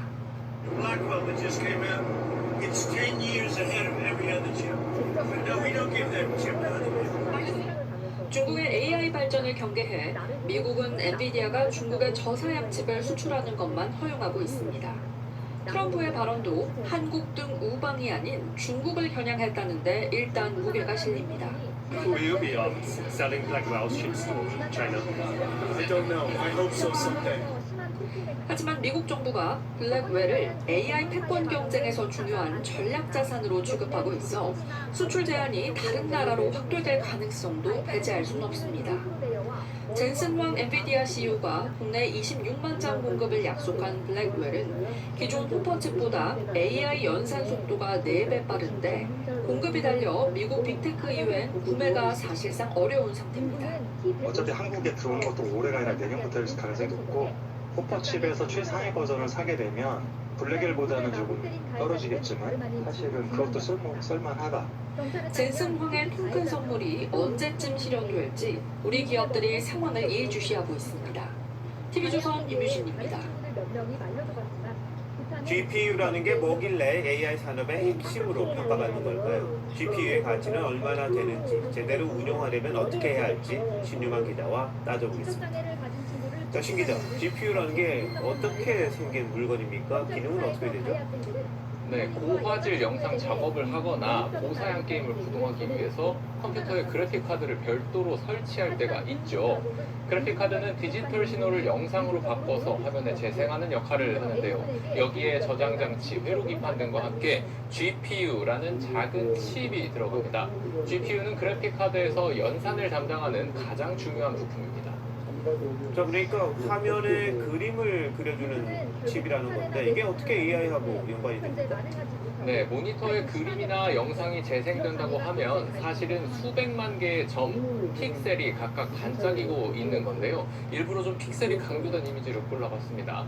각자 역할을 수행하는 이 픽셀들처럼 GPU는 수많은 단순 작업을 독립적이고 병렬적으로 수행할 수 있다는 게 특징입니다. 비유하자면 중학생 수백만 명이 동시에 더하기 빼기 같은 작업만 하는 거죠. 반면에 컴퓨터의 두뇌라고 하는 CPU는 복잡한 연산을 순차적으로 하기 때문에 수학 박사 한 명이 어려운 문제를 푸는 데 비견됩니다. AI 학습은 수천만 개의 단순 데이터를 빠르게 습득하는 게 중요하기 때문에 GPU의 가치가 떠오르는 겁니다. 영상 처리 속도를 굉장히 빠르게 할 수 있어서 그래픽 렌더링이라든가 기계 학습이라든가 비디오 어떤 편집이라든가 이런 작업을 할 때에 굉장히 빠르게 할 수 있는 그런 장점이 있습니다. 좀 더 쉽게 예를 한번 들어주시죠. 네, 여기에 귀여운 고양이 사진이 하나 있습니다. 예컨대 이렇게 앉아있는 고양이 사진만 학습한 AI는 뛰어가는 고양이, 다른 종의 고양이는 고양이로 인지하지 못합니다. 세상에 있는 수천만 장의 고양이 사진을 GPU를 통해서 빠르게 입력하고 처리해야 무슨 고양이를 봐도 고양이다 인지하게 되는 겁니다. 로봇, 자율주행, 증강현실 등도 모두 이렇게 많고 단순한 데이터 처리가 필요한 분야들입니다. 이번에 우리가 GPU 26만 장을 공급받기로 했잖아요. 이게 어떤 양인지 설명해 주실 수 있을까요? 네, 현재 국내에는 최신형 GPU가 4만 5천 장 정도 있는 것으로 파악이 되는데 국내 보유량의 5배가 넘는 물량이 이번에 들어오기로 얘기가 된 겁니다. 각국이 전략 자산을 모으듯이 GPU 확보 경쟁을 벌이고 있는 만큼 가격도 비쌉니다. 앞서 보신 최신형 블랙웰 GPU는 개당 4만 달러 정도인데 도입하는데 최대 14조 원이 들 것으로 예상됩니다. 자, 그런데 26만 장의 GPU를 돌릴 때 전기가 많이 든다 이런 말이 있습니다. 어느 정도죠? 전문가들은 5만 장의 GPU를 동시에 가동하려면 1기가와트의 전력이 필요하다고 추정합니다. 26만 장이면 단순 계산으로 5기가와트의 전력량이 추가로 필요합니다. 1기가와트는 초대형 원전 1개가 연간에 생산하는 전력량인데요. 이 때문에 2년 반째 가동 중단된 고리원전 2호기를 되살리고 원전에 적극적으로 투자해야 한다는 주장이 힘을 얻고 있습니다. 고리 원자력 발전소 2호기가 650MW, 그다음 3호기가 950MW 원자력 발전소를 연장해서 사용하는 것도 검토를 해야 되고 또 필요하면 원자력 발전소를 더 신설하는 것도 필요하고. GPU만 들어온다고 다 만사형통되는 게 아니군요. 어떻게 운용할지 제대로 좀 계획을 세워야겠군요. 진 기자, 잘 들었습니다. 해당 학생은 충격에 실제 치료를 받고 있고 경찰은 노숙자를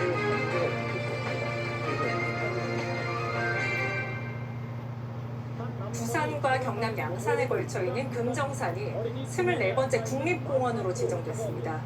멸종위기 종인 가는 동작꽃의 유일한 서식지이자 우리나라 고유종인 보리도롱뇽이 가장 많이 사는 곳입니다. 금정산 생태계의 귀한 모습들을 저희 취재진이 단독으로 확보했습니다. 차정숙 기자입니다. 가느다란 줄기 위로 바늘처럼 뾰족한 분홍꽃잎이 바람에 하늘하늘 흔들립니다. 금정산 정상 습지에 사는 멸종위기 2급 가는 동작꽃입니다. 전 세계에서 한반도와 일본 등지에만 사는 희귀종으로 국내에서는 금정산이 유일한 서식지입니다. 축축한 바위 틈 사이로 고리 도롱뇽들이 잔뜩 모여 있습니다. 웅덩이에 떼지어 있는 수컷들은 암컷이 나뭇가지에 낳은 알을 차지하려고 몸싸움을 벌입니다. 체외 수정을 하는데 알을 차지하기 위해서 엄청난 경쟁을 하게 됩니다. 뒤엉켜 있는 그 모습을 보면은 저 경이로운 모습을 관찰할 수 있습니다. 고리 도롱뇽이 가장 많이 사는 서식지 또한 금정산입니다. 1급수에 사는 양산 꼬리치레 도롱뇽, 멸종위기종인 자주 땅 기계와 단비, 천연기념물인 수달, 붉은 배 3배까지 동식물 1782종이 금정산에 터를 잡고 있습니다.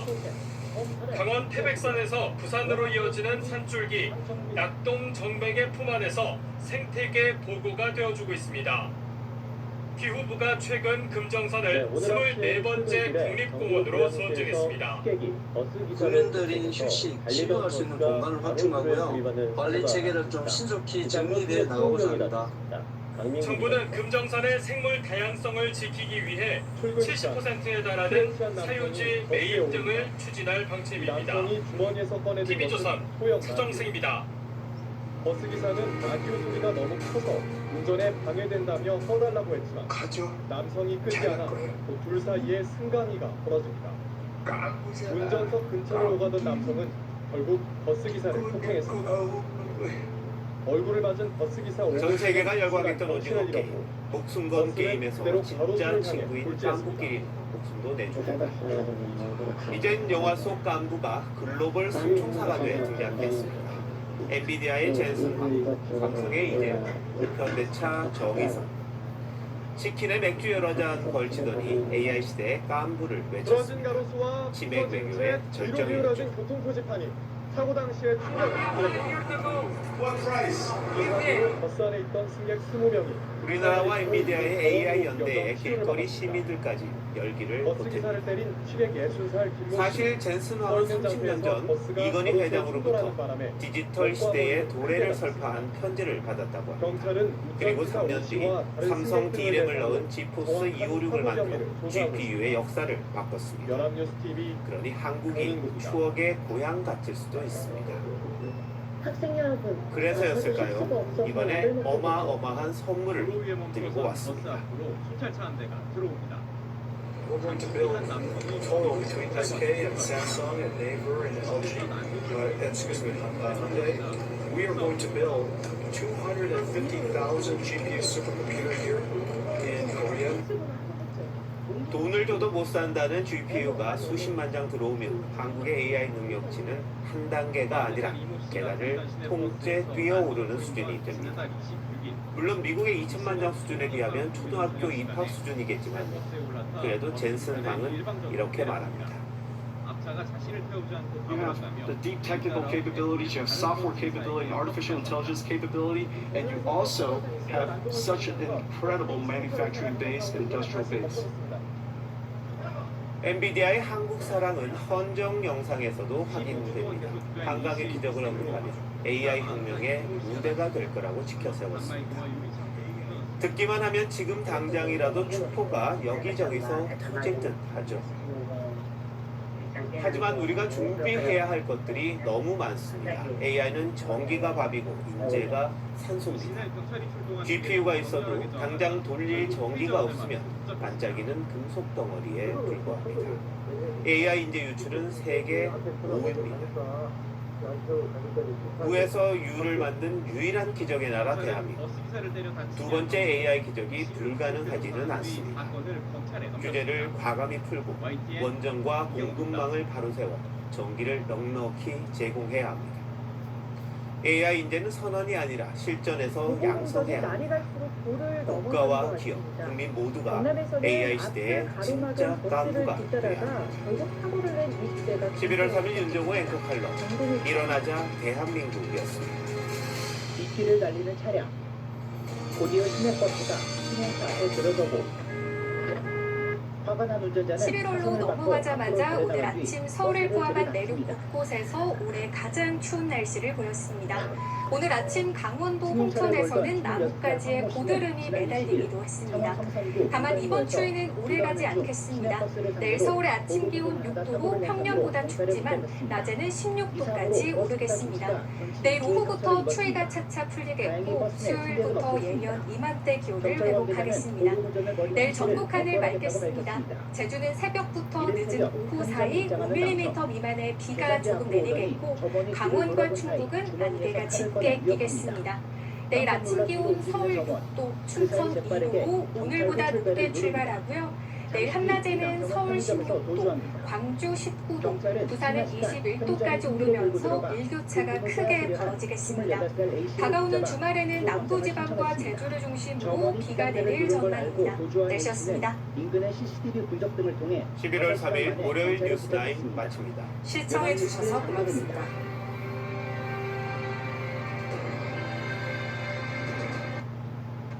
이 치킨 등 한국식 간식이 외신 취재진과 관광객들을 사로잡았습니다. I like this fish cake. I think it's called amuk here.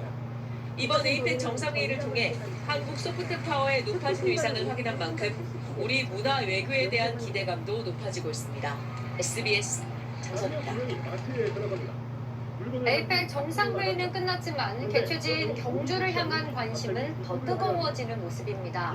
황남방 매장 앞은 물론 국립경주박물관에도 신라 금관을 보려는 사람들로 긴 줄이 늘어섰습니다. 홍승현 기자가 취재했습니다. 국립경주박물관 앞이 인파로 북적입니다. 트럼프 대통령 방한 이후 더 유명해진 천마총 금관을 포함한 신라 금관 특별전을 보기 위해서입니다. 개장 3시간 전부터 줄을 서는 이른바 오픈런 현상까지 벌어지자 박물관 측은 회차당 150명씩 하루 2,500여 명으로 관람 인원을 제한하고 있습니다. 금일 금관 특별전이 마감되었습니다. 2시간 반 정도 기다려서 여기 들어왔습니다. 실제로 보니까 엄청 신기하고 놀라웠어요. 특히 대통령께서 트럼프 대통령에게 금관을 선물한 이후로 많은 관람객들이 찾고 계십니다. 이재명 대통령이 시진핑 중국 국가주석에게 선물한 경주 황남빵 매장. 선물을 받은 다음 날 시 주석이 이 대통령에게 맛있었다고 언급한 사실이 알려진 이후 매장은 말 그대로 문정성시를 이루고 있습니다. 지금 주문하시면 대기시간이 3시간 이상 있습니다. 24일 월요일 날 배송이 제일 빠른 것 같습니다. 시진핑 주석님 TV에 빵이 맛있다는 그런 뉴스를 보고 경주 도심 명소 곳곳이 몰려드는 인파로 특수를 누리고 있습니다. 평리단길 거리입니다. 평일 낮 시간에도 밀려드는 관광객으로 발 디딜 틈이 없을 정도입니다. 캐롤라인 레빗 백악관 대변인이 다녀간 한 아이스크림 가게엔 레빗 대변인 방문지라는 안내 문구까지 붙었습니다. 일부러 찾아오시는 분들이 꽤 있으시고요. 똑같은 메뉴를 똑같이 달라하시는 분들도 계십니다. 경주 힐튼 호텔은 트럼프 대통령이 주문해 화제가 된 치즈버거를 메뉴로 한 한촉 행사를 검토하고 있습니다. 지난달 경주를 찾은 국내외 관광객은 역대 최대 규모인 480만 명입니다. 세계인의 이목을 집중시켰던 에이펙 정상회의를 계기로 경북도는 경주가 세계적인 문화 관광 도시로 도약하길 기대하고 있습니다. SBS 홍승현입니다. 내란 우두머리 혐의 재판에 나온 박종근 전 특전사령관이 작심 발언을 내놨습니다. 계엄 선포 2달 전 윤석열 전 대통령이 한동훈 전 대표를 총으로 쏴서라도 죽이겠다고 말했다는 겁니다. 윤 전 대통령 측은 전혀 사실이 아니라고 반박했습니다. 백운 기자의 보도입니다. 윤석열 전 대통령의 내란 우두머리 혐의 27번째 공판. 지난 공판에 이어 박종근 전 특수전 사령관에 대한 윤 전 대통령 측 반대 신문이 이어졌습니다. 윤 전 대통령은 곽 전 사령관이 쓸데없이 길게 말한다며 답변 태도를 비판했고 지난 시간 안에 물어보지를 못했습니다.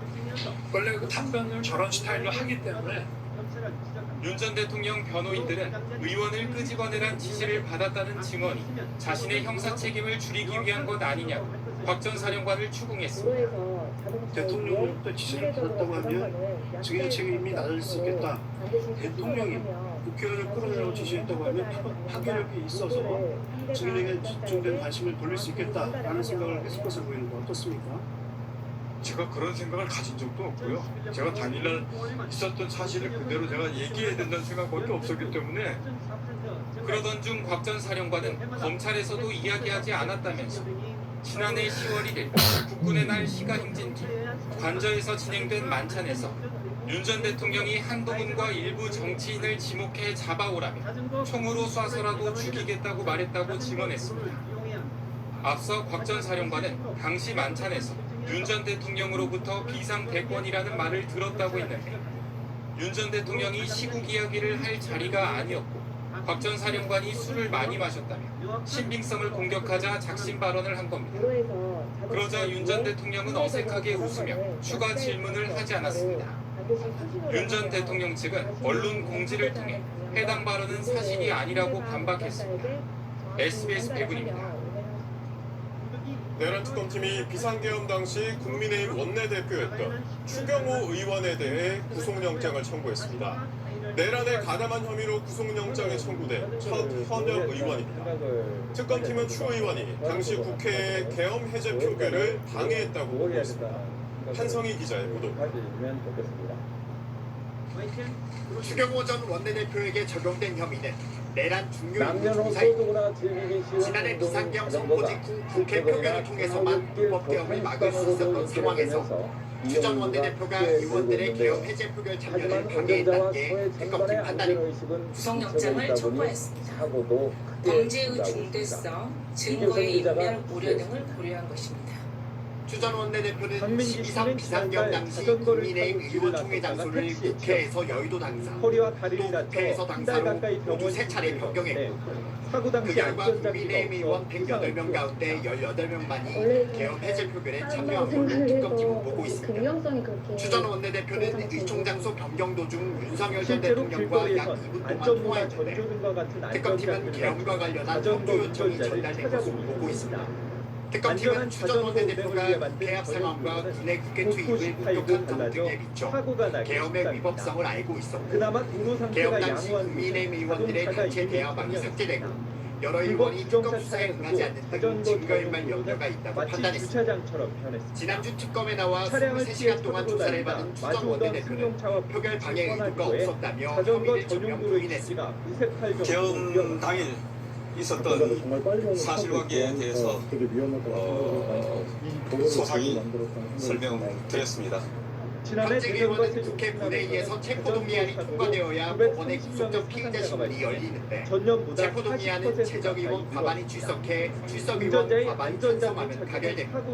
SBS 한성희 안전한 자전거 통행을 위한 수요의 전반의 어젯밤 서울에서 만취한 남성이 몰던 차량에 일본인 관광객 모녀가 치여 50대 어머니가 숨졌습니다. 딸이 어머니를 모시고 2박 3일 일정으로 효도 관광을 왔다가 여행 첫날에 사고를 당한 겁니다. 5가지 자전거 안전수칙을 담은 동영상을 각 학교와 동호회 등에 배포해 어젯밤 10시쯤 서울 동대문역 인근 사거리 신호등에 파란불이 들어오자 행인들이 차례로 횡단보도를 건넙니다. 그런데 갑자기 흰색 승용차 한 대가 횡단보도로 내달리더니 행인들을 향해 돌진합니다. 만취한 30대 남성 A씨가 몰던 차량이 행인 2명을 들이받은 겁니다. 피해자들은 일본인 관광객 모녀로 보행 신호에 횡단보도를 건너다 변을 당했습니다. 2박 3일 일정으로 오사카에서 한국을 찾은 모녀는 여행 첫날 동대문에서 쇼핑을 마친 뒤 낙산 성곽길을 보러 가던 길이었습니다. 요양보호사인 50대 어머니는 심정지 상태로 병원으로 옮겨졌지만 끝내 숨졌고 30대 딸도 중상을 입어 치료를 받고 있습니다. 경찰차가 엄청 깔려있다고 저희도 이제 서로 원래는 평소에 그렇게 안 와봤잖아요. 순찰차 몇 대만 오는데 당시 운전자 A씨는 혈중 알코올 농도가 면허 취소 기준인 0.08% 이상이었던 걸로 확인됐습니다. A씨는 식당에서 소주 3병을 마신 뒤 1km가량 운전을 하다가 사고를 냈고 동승자는 없었던 걸로 조사됐습니다. A씨는 경찰 조사가 이루어진 오후까지도 술에 취해 있었는데 음주 등 범행 사실을 모두 시인한 걸로 알려졌습니다. 경찰은 A씨에 대해 음주운전 등의 혐의로 구속영장을 신청할 예정이며 피해자 가족이 입국하는 대로 장례 절차 등을 지원할 방침이라고 밝혔습니다. SBS 박지현입니다.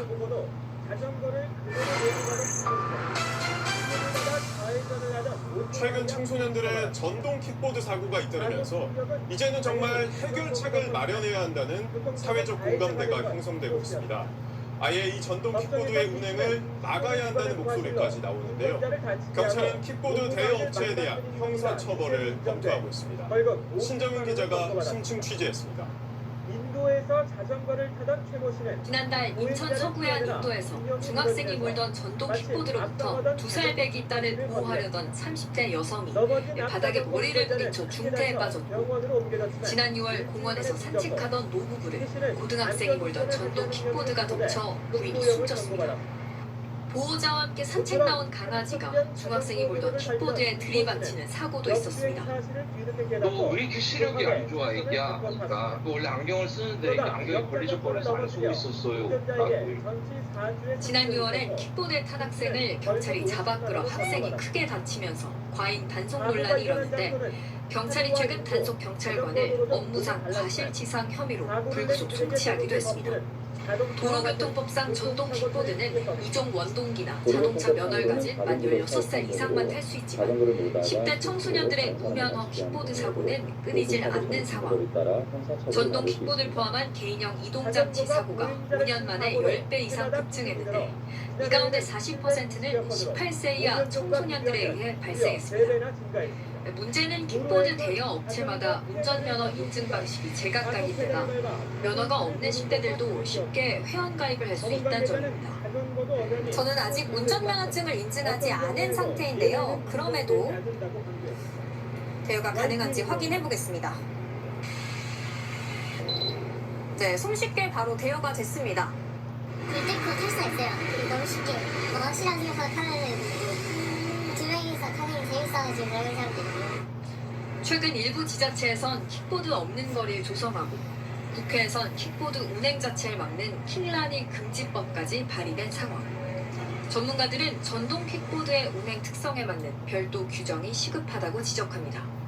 속도도 아예 낮춰있고 주정차 방법에 이르기까지 또 운행 방법, 이 전체적으로 피해 관련 규정을 새로 만들어서 경찰은 미성년자의 무면허 운전사고가 났을 때 대여업체들이 사실상 방조했다고 보고 형사처벌하는 방안을 적극 검토하기로 했습니다. SBS 신정은입니다. 마사지 업소를 이용한 사람들에게 이 마사지 받는 영상을 유포하겠다고 협박해 수억 원을 뜯어낸 일당이 검찰에 넘겨졌습니다. 이들은 마사지 업소 업주의 휴대전화를 해킹해서 손님들의 개인정보를 확보한 걸로 드러났습니다. 보도에 신용일 기자입니다. 경남 양산의 한 아파트. 경찰 수사관이 마사지 업소 이용객들을 협박한 한 남성을 체포합니다. 지금 샤프하고 가서 하는 거고, 전에 하는 거 있고, 들어갈 수 있고, 핸드폰 접수식 청구할 수 있어. 이 남성을 포함한 일당은 마사지 업소 이용자들에게 전화를 걸어 마사지 받는 모습을 녹화했으며 영상을 지인에게 보내겠다고 협박했습니다. 마사지 받고 저희 매니저랑 드레스 받고 장면들 녹화를 했습니다. 가족분들, 지인분들, 와이프분 포함해서 연락처를 60분 조사한 상태로 먼저 연락을 드렸습니다. 피해자가 의심하자 협박 수위를 높입니다. 제가요? 그러세요가 장난같이 들리시는 것 같은데 지금 제가 초대를 넣어드릴 테니까 영상을 보시고. 경찰 조사 결과 이들은 마사지 업소 업주의 휴대전화를 해킹해 이용자들의 개인정보를 빼돌린 뒤 손님들을 협박했습니다. 총책 A씨는 연락처와 메시지, 통화 내용 등 고객 정보를 탈취할 수 있는 해킹 앱을 구매한 뒤 이를 영업에 도움이 되는 앱이라고 업주들을 속여 설치하게 했습니다. 실제 촬영된 영상은 없었지만 A씨 일당에게 협박을 받은 이용객 38명은 1인당 최소 150만 원에서 최대 4,700만 원까지 보내는 등 피해액은 3억 2천만 원에 달했습니다. 똑같은 수법으로 협박받고도 송금하지 않은 피해자도 24명이라고 경찰은 전했습니다. 경찰은 총책 A씨 등 검거한 일당 15명 가운데 4명을 구속해 검찰에 넘겼습니다. SBS 신영일입니다. 차정인 국가교육위원장이 취임 후 첫 기자회견에서 필수의료 인력 부족 문제에 대해 언급했습니다. 이 문제를 해결하기 위해선 의대생 모집 때 필수의료 전공을 따로 뽑고 병역 면제 혜택을 줘야 한다고 말했습니다. 장민성 기자입니다. 취임 50일을 맞아 기자들을 만난 차정인 국가교육위원장.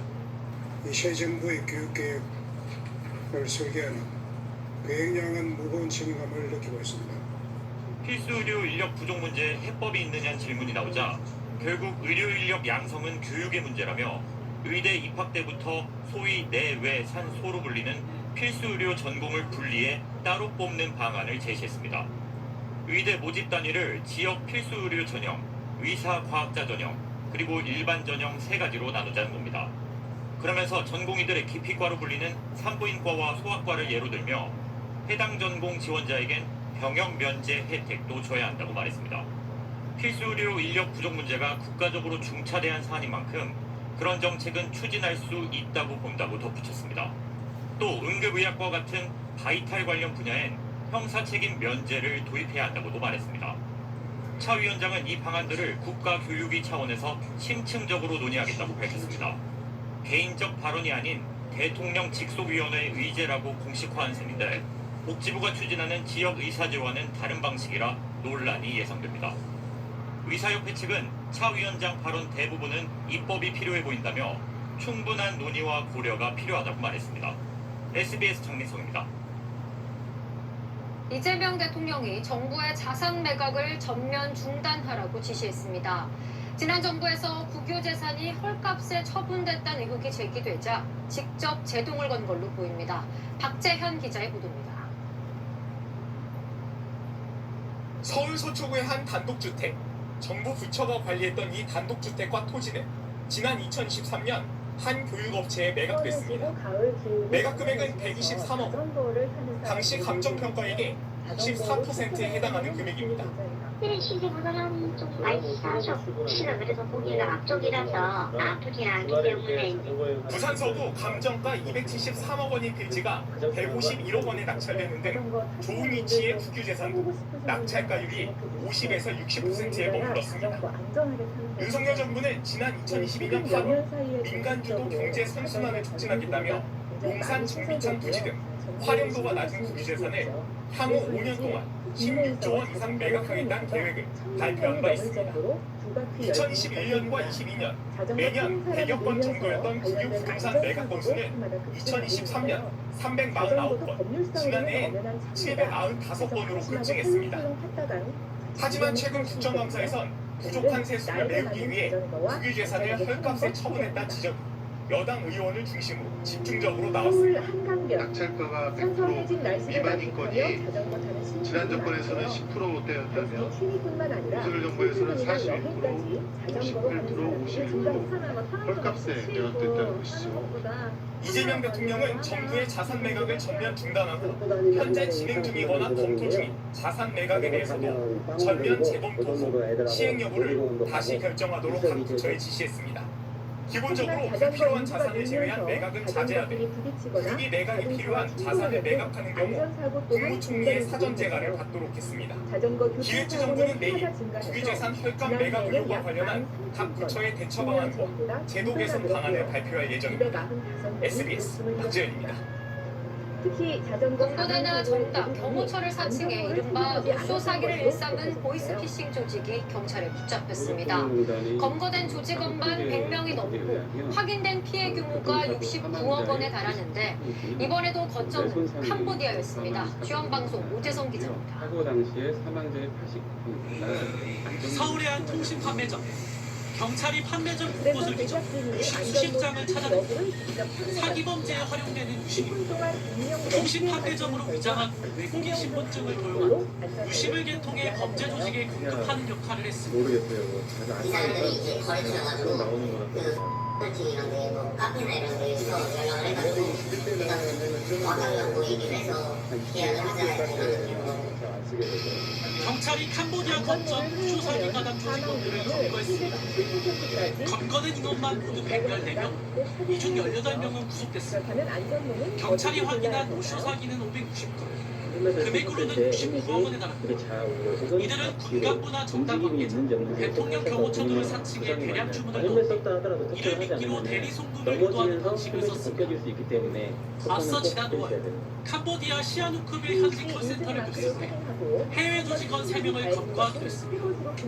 이 범죄단체는 국내를 옮겨다니며 해외와 통신을 유지하는 중개기 관리 조직과 피해금을 국내 가상자산 거래소에서 해외 거래소로 송금하는 자금 세탁 조직과 철저히 역할도 분담한 것으로 경찰은 보고 있습니다. 비정상적인 고수익을 약속하는 제한은 납치, 감금 등 피해를 위해서뿐만 아니라 사기죄 공범으로 중한 처벌을 받게 되니 해외 취업 사기를 주의하기 바라며 경찰은 해외 정책에 대해 인터폴 정색 수배를 내리고 수사를 계속 이어갈 계획입니다. 지원 뉴스 오재상입니다. 캄보디아 스팸 범죄 배후로 알려진 프린스 그룹이 국내에서도 사무실을 운영해온 사실 저희가 얼마 전 단독으로 전해드렸죠. 국세청이 프린스 그룹의 국내 거점과 자금 세탁처로 의심되는 환전소에 대해 세무조사에 나섰습니다. 최희선 기자입니다. 바로 매장에 가서 이상비를 체크하고 서울 강남구에 위치한 프린스그룹 사무실입니다. 오늘날 국세청 직원이 현장 조사에 나섰지만 인기척이 없습니다. 지난달 SNS 취재진이 찾았을 때도 문은 굳게 닫혀 있었습니다. 보도 직후엔 회사의 공식 SNS와 공식 홈페이지, 블로그까지 모두 폐쇄되며 증거인멸 우려가 제기되기도 했는데 국세청이 프린스그룹의 국내 거점 업체인 킹스맨을 상대로 세무조사에 착수했습니다. 국세청은 이 업체가 서울 주요 상업지에 해외 부동산 투자 자문업체를 세워 운영하며 영업 직원까지 채용했지만 서류상으로는 단순 연락사무소로 등록해 국내에서 발생한 사업소득과 근로소득세를 신고하지 않은 것으로 보고 있습니다. 또 국내 투자자 20여 명으로부터 30억 원에 달하는 부동산 투자금을 모아 캄보디아 현지 법인에 송금한 것으로 파악됐지만 부동산 취득 내역도 확인되지 않고 있습니다. 국내 투자자들의 실제 부동산 취득 내역이 확인되지 않아 해외 부동산 투자로 가장하여 피싱범죄 수익 등 우회로 유출한 혐의가 있습니다. 국세청은 프린스그룹의 불법 자금 세탁에 관여한 의혹을 받는 금융그룹 호이원의 국내 환전소에 대한 세무조사도 착수했습니다. 환전소 대표 A씨는 최근 5년 동안 매년 소득 결손 신고를 했지만 실제 소비 지출액은 수억 원대, 환전 규모는 매년 100억 원에 달하는 것으로 확인됐습니다. A씨가 환전 수수료 수입을 누락하고 불법 자금 세탁에 관여했을 것으로 의심되는 대목입니다. 국세청은 이번 조사를 통해 범죄 연관성이 확인되면 고발 조치와 함께 유관기관과 범죄 수익 환수에도 나설 방침입니다. SBS 최희선입니다. 미중 정상회담이 끝난 지 사흘 만에 미국 재무장관이 중국을 신뢰할 수 없는 상대라고 비판했습니다. 중국에 관세를 부과한 건 정당하다고도 했는데 정작 트럼프 관세 정책을 지지하는 미국 국민은 3분의 1에 불과한 것으로 나타났습니다. 워싱턴에서 김용태 특파원입니다. 야간에 주행할 때는 자동차와 똑같이 미중 정상회담이 끝나자마자 베선트 미 재무장관이 중국의 히토류 수출 통제 행태를 비판했습니다. 전 세계를 위협한 조치였다는 겁니다. We don't want to decouple from China, but we need to de-risk. They've shown themselves to be an unreliable partner in many areas. 또 히토류 통제는 비상사태였기 때문에 트럼프 대통령이 관세를 부과한 건 정당하다고 주장했습니다. The president was able to push back using his IEEPA powers. If that's not use of an emergency power at an emergency time, I don't know what is. 올해 미 연방 대법원이 국제 비상경제 보안법에 근거한 트럼프 관세가 적법한지 심리를 시작하는 가운데 정부 측 논리를 대변하고 나선 셈입니다. 트럼프 대통령도 예고했던 직접 방청은 하지 않겠지만 재판에서 승리해야 한다고 강조했습니다. The national security of our country is at stake. It's the biggest, I think it's one of the biggest decisions in the history of the Supreme Court. 하지만 위법 판결을 촉구하는 의견서가 잇따르는 것으로 전해졌고 미 언론 여론조사에선 트럼프 관세 정책 지지도가 33%에 그쳐 국정 지지율보다도 8%포인트나 낮았습니다. 트럼프 대통령이 연일 관세 효과를 홍보하고 있지만 물가 상승 우려 탓에 지지도가 낮게 나온 것으로 해석됩니다. 미 CNBC는 관세 여파로 연말 선물 구입비가 1인당 19만 원 정도 오를 수 있다는 대출업체의 분석을 전하기도 했습니다. 워싱턴에서 SBS 김용태입니다.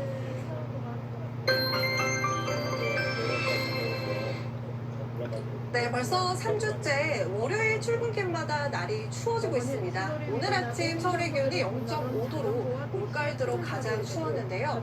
이제는 계절이 가을에서 겨울로 넘어가는 시기인 만큼 북쪽의 찬 공기도 주기적으로 내려오면서 기온이 오르락내리락 하겠습니다.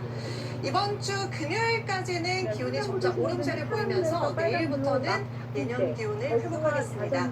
당분간 큰 일교차만 유의하신다면 늦가을 날씨 만끽하기 좋겠는데요. 내일도 대체로 맑겠고 제주에만 비가 조금 내리겠습니다. 아침까지는 강원 내륙과 충북 북부에 안개가 짙게 끼겠고요. 아침 기온 서울이 6도 등으로 오늘보다 3에서 5도가량이 높겠고 낮 기온 남부지방이 20도 안팎까지 크게 오르겠습니다. 다가오는 금요일에는 강원 영동에, 주말에는 남부지방에 비 예보가 있습니다. 네, 좋습니다. 8시 뉴스 마칩니다. 시청해주신 여러분 고맙습니다. 것을 알고 있었습니다. 이 때문에 김 씨는 속도를 줄이지 않고 그대로 차량을 운전해 횡단보도로 다가갔습니다.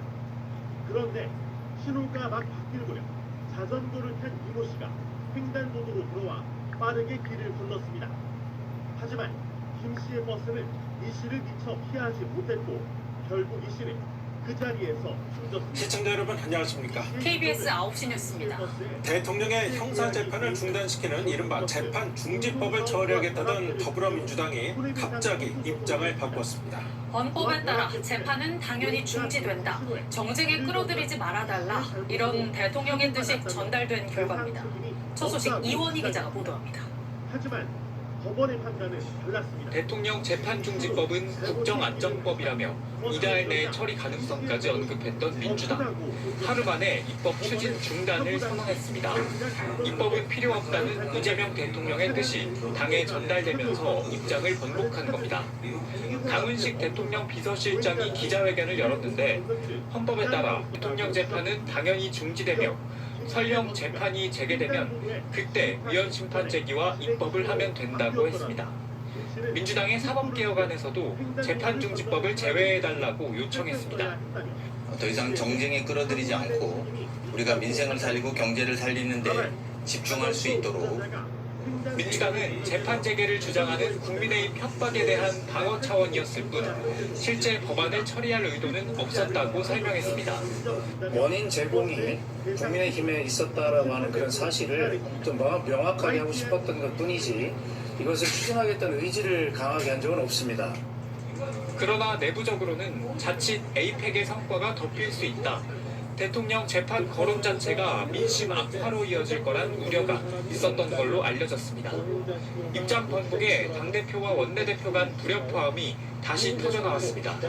법안 처리 가능성 언급부터 법안 추진 철회 발표까지 투톱 간 협의는 사실상 없었던 거로 전해졌습니다. 원내 지도부는 재판중지법 처리에 회의적인 입장이었고 대통령실과도 교감 중이었는데 당 지도부 묵인하에 일방적으로 추진됐다는 겁니다. KBS 뉴스 이원입니다. 민주당의 입장 번복을 국민의힘은 위기를 넘기려는 궤변이라고 규정했습니다. 재판 중지법을 지금은 하지 않겠다는 건지 아니면 완전히 처리하는 건지 이 대통령이 직접 입장을 밝히라고 요구했습니다. 이 대통령 재판의 재개도 거듭 촉구했습니다. 현예세 기자입니다. 오전까지만 해도 입장 변화가 없었던 민주당. 국민의힘은 민주당의 재판중지법 처리 방침에 강력 반발했습니다.